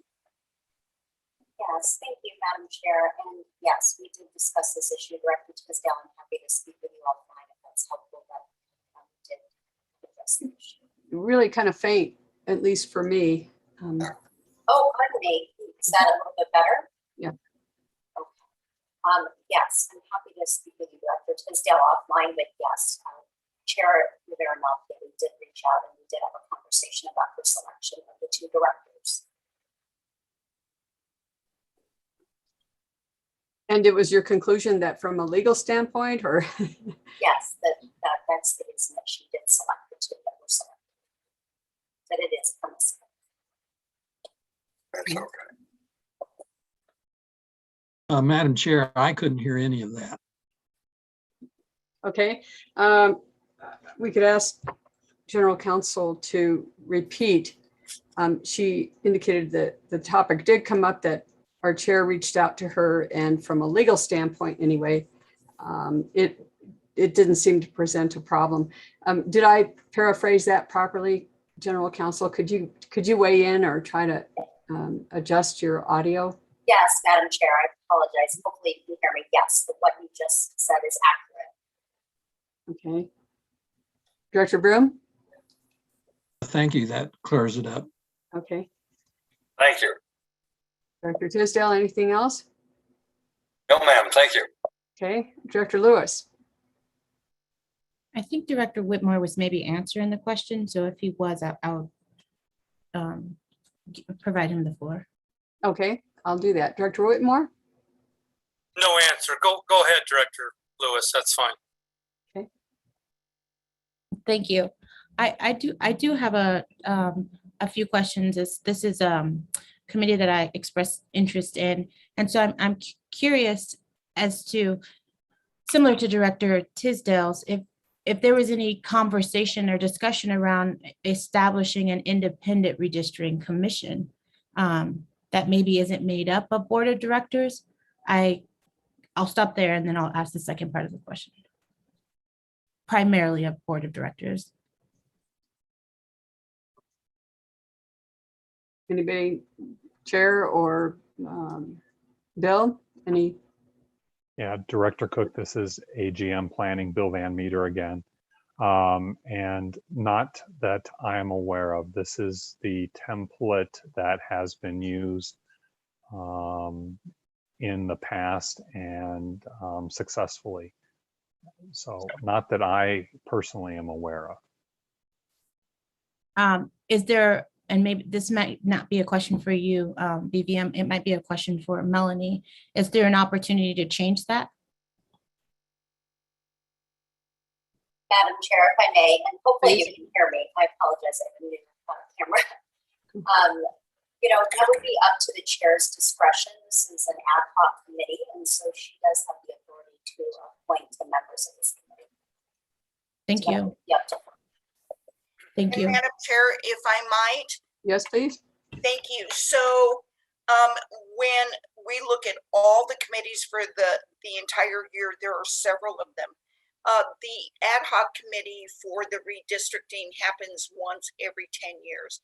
And I just implemented the traditional 10-year cycle that had been in place for as long as that I know has been in existence. And I will refer to Ms. McManus, but I was not under the impression that it could be changed. It just is the template that had been used historically and has been used successfully. And so that's kind of the premise on which I was working on. But Ms. McManus, do you have anything that you can add to that? Yes, I mean, the board can take themselves out of that decision making if they choose. This has never been questioned before, but if the board decides that they either want staff or someone from the outside to make these decisions for them, then and bring it forward, then that would be something that you as a board would have to decide. I didn't get the impression that any of the board members wanted to give up some of the decision making of this, and in terms of working with the ad hoc committee on what their preferences are once we get a better understanding of what the district looks like as a whole and what the changes might be. I wasn't aware that you surveyed the entire board, and so So forgive me for that lack of information. It wasn't necessarily to take decisions away from the board, but to ask if there's an opportunity for an independent commission that this might be made up of. That could be, for example, we've had discussions about how we can get our CAC more involved. That it could be our CAC. I don't know. I'm not making suggestions. I'm just questioning if there's an opportunity to implement change. It seems to me, if I may butt in, it seems like it's, as it was at the state level, legislative or policy item. So I think we as board members could carry something in, if there was support for it, then see about carrying it through. I would suggest it's probably too late for this cycle. I'd ask staff about that, but I understand that we all appreciated the fact that they were seeking input from the board members, and so far as I know, nobody had objected to that piece. But anyway, so forgive me for weighing in right there. I'm not objecting, and I just want to clarify, it's not an objective, it's not an objection, it's an inquiry. I'm simply asking, but you all are responding as though I'm asking you to change the process, and that's not, I'm just asking if the process can be changed. And so it sounds like from what Melanie has responded is that it can be. The intention is not to take any power or influence away from any individual board member, but to simply ask if there's an opportunity to be able to bring more folks to be a part of the conversation. So maybe I'll ask this differently.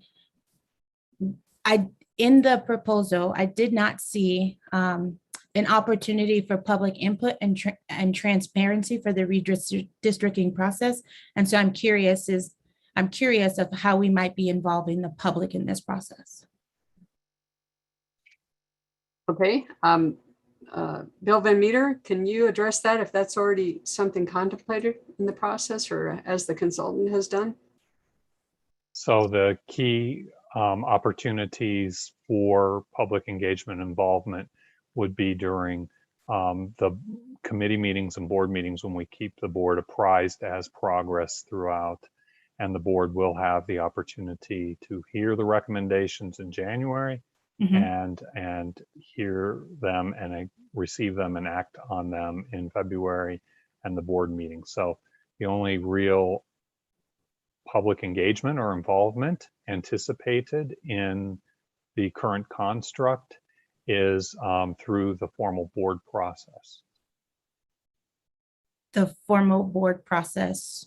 For consideration of any action or item through committees, and then board action on recommendation that is forwarded out of committee. I see. Thank you. I appreciate that. One of the things that I wasn't quite clear on is on packet page 148. It says director districts redrawn only if population difference between any two exceeds threshold established by the board, and what that threshold. If it's already established, it sounds like there's already a process in place that has been tried and true. And so I'm curious as to what that threshold is. Chair, sorry, Bill Van Meter, AGM Planning. So there is no state legislative set amount, population variation or difference between districts. The state itself uses 5% plus or minus when it redistricts its House and Senate districts. And our past practice, though I'm not aware that it has ever been formally adopted or approved by the Board of Directors, is to follow those same state legislative plus or minus 5% deviation between the most and least populous district. Is it fair to assume that that is the process that you all followed previously? That percentage, yes. That 5% plus or minus? Correct. Got it. And then it sounds like you've already been in conversations with the consultant that you'll be working with. How often should we expect as a board to receive updates, understanding that the ad hoc committee is 2 board members, and so those meetings won't be posted. And so I'm curious as the board directors how we might remain abreast on over the course of this project. That would be at the will of this body of the board. So we can attempt to provide updates as frequently as the ad hoc committee and the chair and the board deem appropriate. Thank you. Madam Chair. Yes, Dr. Broom. Dr. Broom, I've got several other people. Is this germane to that point? Yeah, I was just going to say, why not just have a monthly update at the board meetings? Because there's not that many months involved before it's all over with. Okay, that would be fine with me. Would that help, Director Lewis? Yes, thank you, Director Broom. Okay, thank you. Director Whitmore. Yes, thank you, Madam Chair. I've had a lot of thoughts in regard to Director Tisdale's point, very eloquently put forth. The reason that we did check with our legal counsel was that very issue. So I appreciate you bringing that up, Director Tisdale. I'm not sure that I will continue on this role as a director that is up for election next year, and possible tweak to the district that I reside in, the effect on those in the district that may want to run. I'm not sure whether I'll run or not yet. That decision's not been made, but I think the perception there is a little strange to Director Tisdale's point. So I'm going to have to give a little more thought on that, and I regret that I haven't spoken to the chair about that. But I think that we might be able to do better as far as the board role on that, and the influence that would be perceived. I still think the board has every right to continue in that process. It's been a good process over the years, but I want it to look, squeaky clean and be squeaky clean. So just a thought, and I apologize to the chair for that, but I think it was needing to be noted on the record. So thank you for the time, Madam Chair. Okay, thank you. I appreciate that. Director Rosenthal? Thank you, Madam Chair. And so there was some discussion on some of the requirements for the districts as they change. So population, as I see, is one of the factors. And another one is to try to keep directors within the district in which they are currently in. But what about other issues that, for example, in the state legislative and the congressional districts, communities of interest? So are those included? Because I didn't see that on the presentation. Is that in statute or in any rule that we should try to keep communities of interest together? Chair Cook, this is Bill Van Meter, AGM Planning. Please. Not to my understanding or knowledge as to the state legislation pertaining to RTD districting. Okay. Sorry for my cat. Any follow-up there, Director Rosenthal? Just that my hope is that they would try to look at that and try to include that. I'm sorry for my cat. Director Williams? I could make kitty kitty noises and see if that helped.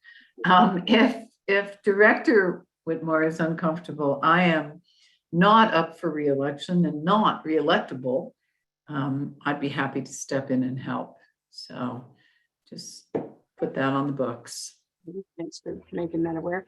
I don't see any other hands, and I would just say, I know that the chair selected the two members because I believe we could all say we can, attest to their neutrality and their integrity and so forth. So I think it was, and I'm comfortable with the two, but I also understand the concern that Director Whitmore, for example, may have with regard to his, how that might appear or his upcoming election. But I would just say, I have no doubt that you would carry out that function with complete integrity and forthrightness. So anyway, that's enough for that item, I would think. And pretty soon I'm going to mute and then feed my cat. But we have one more discussion item, and that is reimagine RTD. And I'll go ahead and ask staff to pick back up on that. Is that, again, Bill or Brian or Bill Saroy? Before you move on, I just want to make sure we've concluded that conversation. Are you saying that we'll take this conversation, that you all, not me, will take this conversation offline and determine who will make up those, who will be the members of that ad hoc committee? Or are you saying that that you all are going to stick with those placements and the process as is and move forward? Madam Chair, if I might, I will say to you that I will have a conversation with Director Whitmore, and if he chooses to not be in that position, then I would appoint someone who's not up for re-election next year.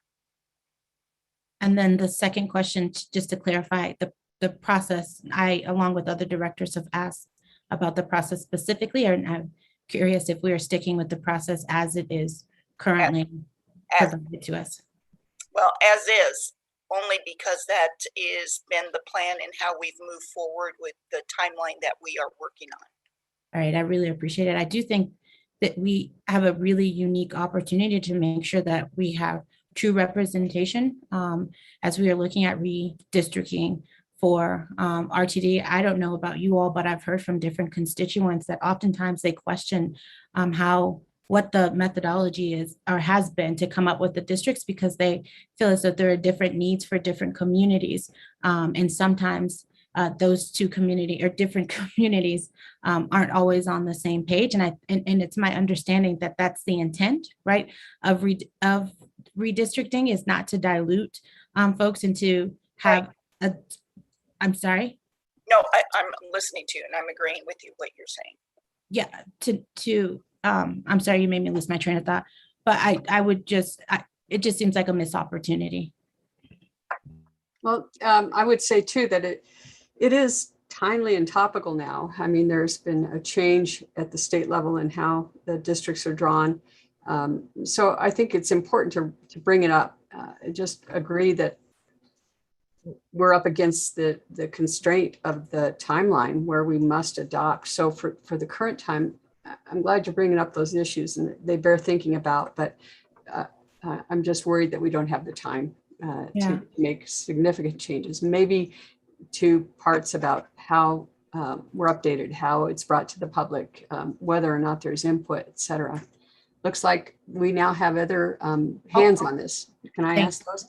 Yeah, Director Davidson. I'll respond to that, Director Cook, our Chair Cook, is one of the, I'm no expert in any way, shape, or form, but it's my understanding that the state actually extended their deadline because they found it to be important to invest the time on the front end to get the meaningful change in representation that they believe that their constituents deserved. And so it might be an opportunity for us to explore as well. Thank you. Okay, thank you. And Director Davidson? Yeah, actually, that's a good lead into my question, Director Lewis. And thanks to everybody for all the comments on this. It's a good thing to be thinking about. What is the timeline and its flexibility? And I may have missed this, and my apologies if I did. How is that timeline set? Is that imposed on us, or is that RTD policy? Chair, this is AGM Planning Bill Van Meter. Yeah, it's set in by state law, and that time frame requires that we have the redistricting map done by March of next year. Or the state, what is it? The Colorado Legislative Council with assistance from the Director of Research of the Ledge Council and Director of the Office of Legislative Legal Services will oversee the redistricting if that deadline is not met. So it needs to be done. Thank you very much. So it needs to be just a quick follow. It needs to be done by March, and our current timeline for ourselves completing it with the current plan as is which date? Again, my apologies if I missed that. Yeah, this is AGM Planning Bill Van Meter again. So our current schedule has us bringing the final recommendation to the board in February. I will note that the time is tight, as we've informed the board previously. Delay in census tabulations and reporting have kind of put us this decennial cycle between a rock and a hard place in terms of schedule. We are in a good place and believe the work that we need to achieve by February, March 15th, February for your action, can be accomplished, that we have the data we need from the Census Bureau, but it was delayed for a number of reasons in being made available and for our purposes. Okay, thank you. Thanks for taking the time. Appreciate it. Thank you. Director Geisinger? Yeah, thanks. I have a couple of thoughts based on sort of the current process that's going on with the legislature and Congress and all. It's mostly the legislature. Is, you know, seeing the maps that came out and the public process that's going on. You know, I would hope that we will see the map that you propose well along the way before it comes to us as a final or near to final, because I think that there is, you know, there's some good questions raised today, and there'd be good input from the board towards those. And I also think that Director Rosenthal mentioned the communities of interest. That's the standard for the new redistricting commission. And while we're not required to do it, it sort of addresses some of the issues, I think, maybe that Director Lewis is raising, and would encourage our committee to look at that issue as well. Thanks. Okay, Director Catlin, thank you. Thank you. It was my understanding a while back that the ad hoc committee will be meeting with each director individually to make sure that some of their concerns are addressed and are heard.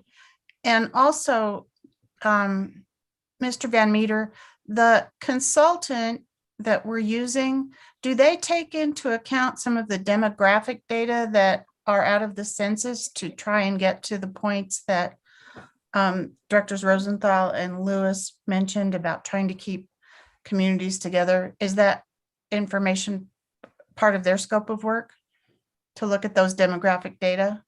Chair Bill Van Meter again. Yes. So in response to your first comment or question, Director Catlin, yes, it is part of the plan and direction for the ad hoc committee or members thereof to meet and have discussions with each board member regarding this process and to receive their input and thoughts regarding the process. So that's the answer to that. Whatever demographic data is available from the Census Bureau as we enter into this certainly can be made available. However, the legislative direction is simply districts of, I can't recall the exact wording, but approximately, roughly, substantially the same population, representing districts of roughly substantially. So anything beyond that, I don't think is against that. I think it's valuable. It would be valuable information and could be considered. It's not part of the current scope. The current scope is designed and predicated to those core principles, the 5% deviation, jurisdictional lines, avoiding irregular boundaries, whole voter precincts, and keeping current districts in their existing districts. So those sorts of guidelines, also taking into account that feedback that we get from conversations with each board member. Well, there's a lot there, and I'm hoping our ad hoc committee can take up some of the thoughts and recommendations and hopefully be able, to the extent possible within the time frame and the scope of work, be able to address some of that. So, and I apologize for trying to rush past that, distracted with my cat, but it really is an important point right now. So thank you for stopping things, Director Lewis. Okay, are we done there? Thank you, Director Cook. No, thank you. Okay, so we have one final update, and it's on Reimagine. So go ahead, please, Bill Van Meter.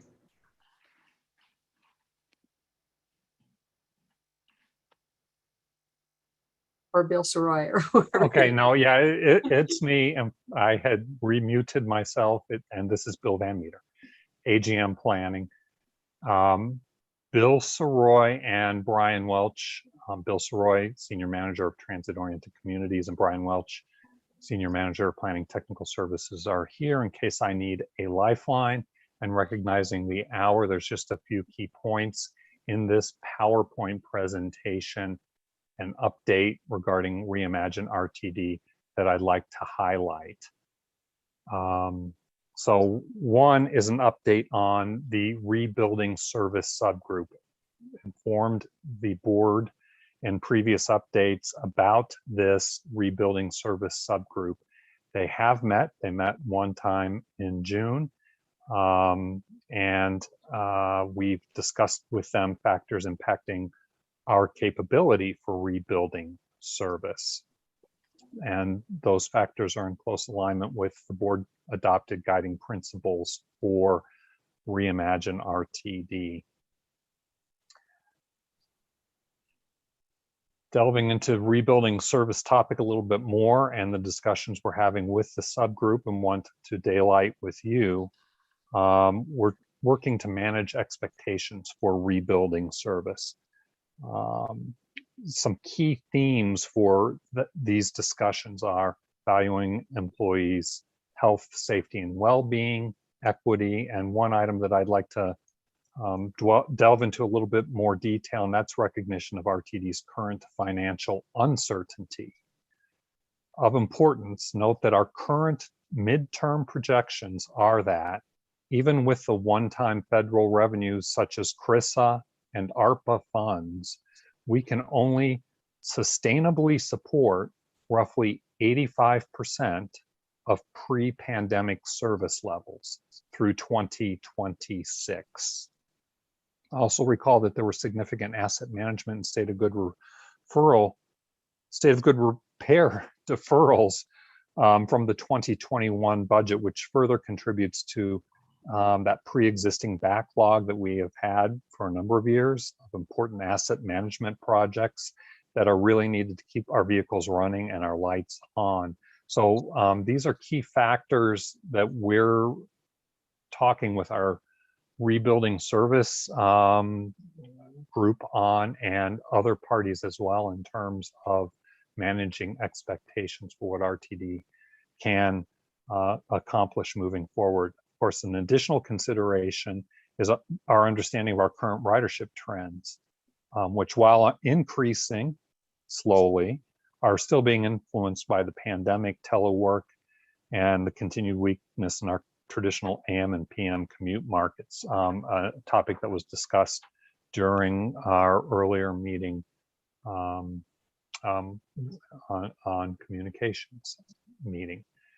So all of these factors combined lead to an understanding that not all pre-pandemic routes can or will be restored to prior levels of service. The Reimagine RTD team and the rebuilding service subgroup will be looking at system optimization opportunities as service is rebuilt over time, considering changes in customer demand, workforce availability, social equity, and our financial constraints. So as we move forward with these analyses, we're going to build on the work done by our consultants in service development to date, focusing on our core services, those 70 to 75% of our services that were performing well pre-pandemic, and most of which have provided critical service to our customers throughout the pandemic as well. We'll be looking at revisions to our family of service, associated updates and changes to our service standards with a focus on network integrity. This work is not happening immediately. It's going to continue through the late summer, fall, and into the coming winter, with the service optimization plan recommendations which are set to be considered by you, the board, along with the Reimagine RTD mobility plan for the future in early 2022. While we recognize these near to midterm constraints, we're also looking to identify opportunities for partnerships and for RTD to grow as a mobility integrator to support flex ride operations and explore other micromobility and mobility as a service options in the near future with the parallel efforts of the mobility plan for the future.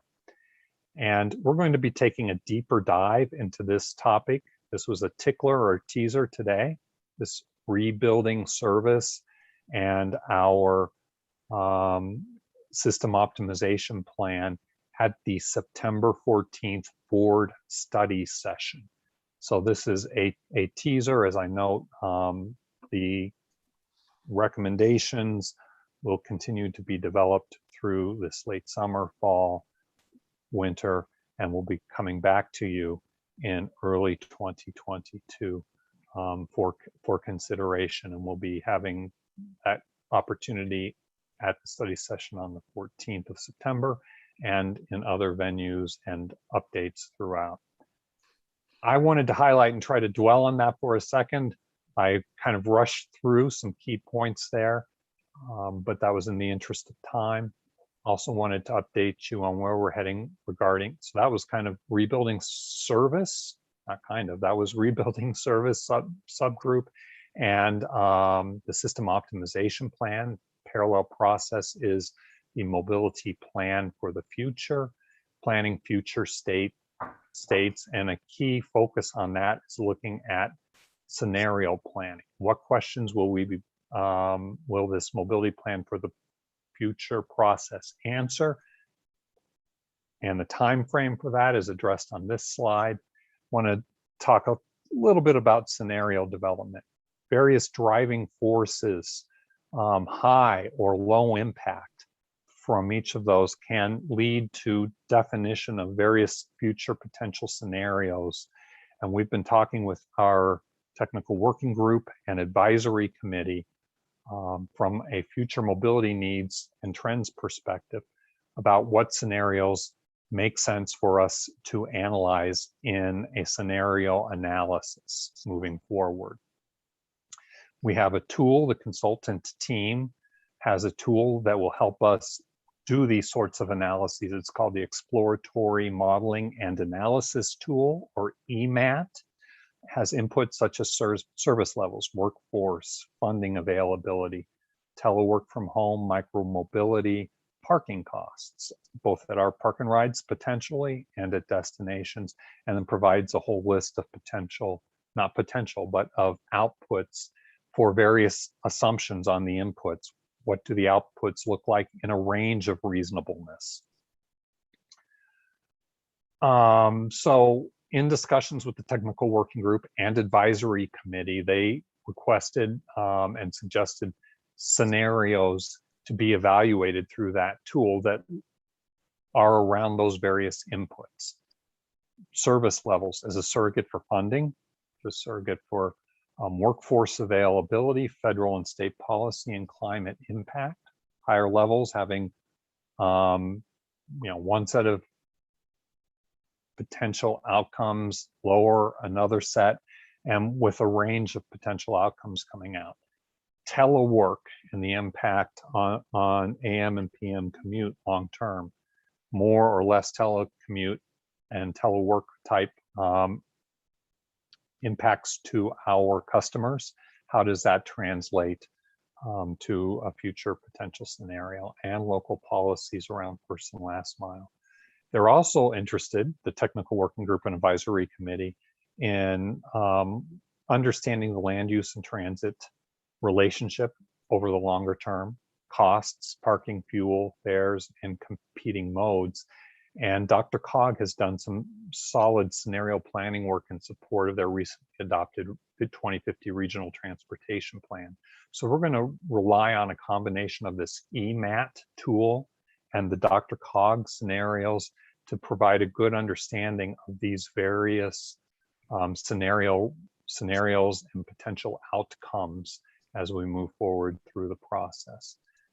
Real quickly, we've also been talking with you and with stakeholders about what it means to be an integrator for RTD. We see our future. We've heard this from our advisory committee and our technical working group and many other folks. And we've talked with you previously about being an integrator of services, public transit operations, private mobility operators, local communities, integrating our customer service facing availability, routing, booking, onboarding processes, and managing expectations and identifying opportunities for high, mid, and low capacity services being integrated either directly provided by RTD or integrated in partnerships with others in a comprehensive mobility suite would be kind of the ultimate goal there of an integrator approach. Some specific feedback from the technical working group and advisory committee as we talked about these potential scenarios, talked about RTD becoming an integrator as part of the mobility plan for the future. Those points are on this slide. Highlight a few of them. There was a lot of interest in hearing a scenario that has a high level of funding and then a commensurate high level of service and understanding the impacts and benefits of that. Much higher than our current financial forecast might be expected to be able to support. Certainly concerns and input on workforce and workforce availability. Some interest in RTD conducting pilots in the future down the road, not as part of Reimagine, but as part of the Reimagine's recommendations to validate those results in an iterative, informative process. There were some specific questions about electrification and hydrogen fuel cell. And at the time, a lot of interest in the employee traffic reduction program and its potential impact on demand. So briefly, public engagement, next steps, continuing our public engagement engagement moving forward through a number of different mechanisms, prospectively. AGM Tanelis mentioned highlighting this in public meetings and town halls in the fall and winter, your town halls, a number of other mechanisms to continue to get public engagement, and then updates and next steps. Just to let you know, that rebuilding service subgroup will be talking about some of the issues and opportunities around the items that I discussed early in my attempt at a recap tonight. And the technical working, that's tomorrow. They'll be meeting to discuss that. Those topics, the technical working group and advisory committee for Reimagine RTD are slated to meet in early September. And then again, we're targeting a board study session on September 14th to roll up our sleeves and delve into Reimagine RTD in general, but particularly with a particular focus on those teaser issues around rebuilding service opportunities and constraints and the system optimization plan. That concludes my attempt, Chair Cook, at providing some highlights regarding the status of Reimagine RTD. Thank you, Bill. That was a quick but thorough run through. I appreciate that. I'm not so far seeing any questions. Of course, everybody knows they can get in touch with you offline and so forth. There is one. It looks like Director Lewis. Go ahead. Thank you, Madam Chair. I would just like to tell you that I appreciate the addition of the youth listening sessions. I know that was something that folks had raised, and so I appreciate you all incorporating that into the plan. And then I would be remiss to not ask or suggest that we might utilize our CAC in some way in this process, as it seems like they might be interested in serving in that capacity. Yeah, they did mention long-term stuff. Okay, anybody else? All right, we're at the end of the committee agenda, unless there are other matters. Any other matters to bring to the board? Or to the committee, excuse me? All right, looks like our next meeting date is October 5, 2021. I seem to recall that a committee can be adjourned without a motion. I'm sure General Counsel Snyder will correct me, but Director, so I'll move to adjourn at 9:29 PM, noting that we have one more committee. Director Catlin, do you want a 5-minute break before we commence? No, I don't think we need one because this is going to be pretty quick. It should be pretty quick. Okay, I'll turn it over Unless, to you. unless somebody else really needs one. I don't know. Okay. I'd like to call to order the Financial Administration and Audit Committee at 9:30 PM on Tuesday, August 10th. We have one recommended action. And that action is to direct staff to update the recommended action discussed during the July 13th FAA meeting to incorporate additional stakeholder feedback and to further postpone the item for the board's consideration during a special board meeting held on August 24th. Do I have a motion? So moved, Director Davidson. Is there a second? Second, Kelly Cook. Pardon, who was the second? Kelly Cook. Okay, thank you, Directors Davidson and Cook. There's a script here that's been prepared for me. And then I might add GM CEO Johnson to add anything. But at the July 13th Finance Administration and Audit Committee meeting, consideration of the Northwest Rail Peak Service Study recommended action was postponed to today in order to allow staff additional time to confer with stakeholders and update staff's recommendation. To recap, the motions made on July 13th were the following. Director Geisinger moved that the recommended action be moved to the full board for consideration during the July 20th board meeting, and Director Busick seconded. The second one, Director Geisinger made a motion to amend the total cost of the study from 12 million to 8 million with a 10% contingency for a total not to exceed $8.8 million. Director Busick seconded. Third bullet, Director Whitmore made the motion to postpone to a date certain today with the motion to amend intact. Director Busick seconded, and that motion passed 11-3 with one absence. Since that meeting, General Manager and CEO Deborah Johnson and staff have been working diligently to confer with stakeholders, and they are requesting additional time to do so in order to start with a clean procedural slate. So we're suggesting that the board proceed by unanimous consent to direct staff to update the Northwest Rail Peak Service Study recommended action and to further postpone consideration of this item until the August 24th special board meeting. This will allow staff more time to work with our stakeholders and revise the recommended action accordingly. This will mean that we will start fresh rather than being encumbered by the previous motion on August 24th without any pending motions, including the prior motion to amend. Is there any objection to allowing staff additional time and proceeding as I've suggested in this script? I'm seeing a lot of head shakes, so I don't see any objection. So hearing none, I'm stating that the motion passes unanimously with 2 absent. So with that, are there any other matters for the FAA committee? Or Ms. Johnson, would you like to comment on that at all? I think you have the go-ahead to extend your time for another couple of weeks.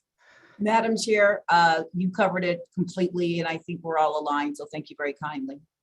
We'd rather, as you're fond of saying, take the time to do it right. So are there any other matters?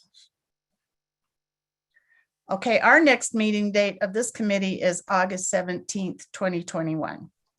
So with that, we are adjourned at 9:34. So it was a 4-minute committee meeting, which is shorter than what a break would have been. So good night, all. Good night. Good night.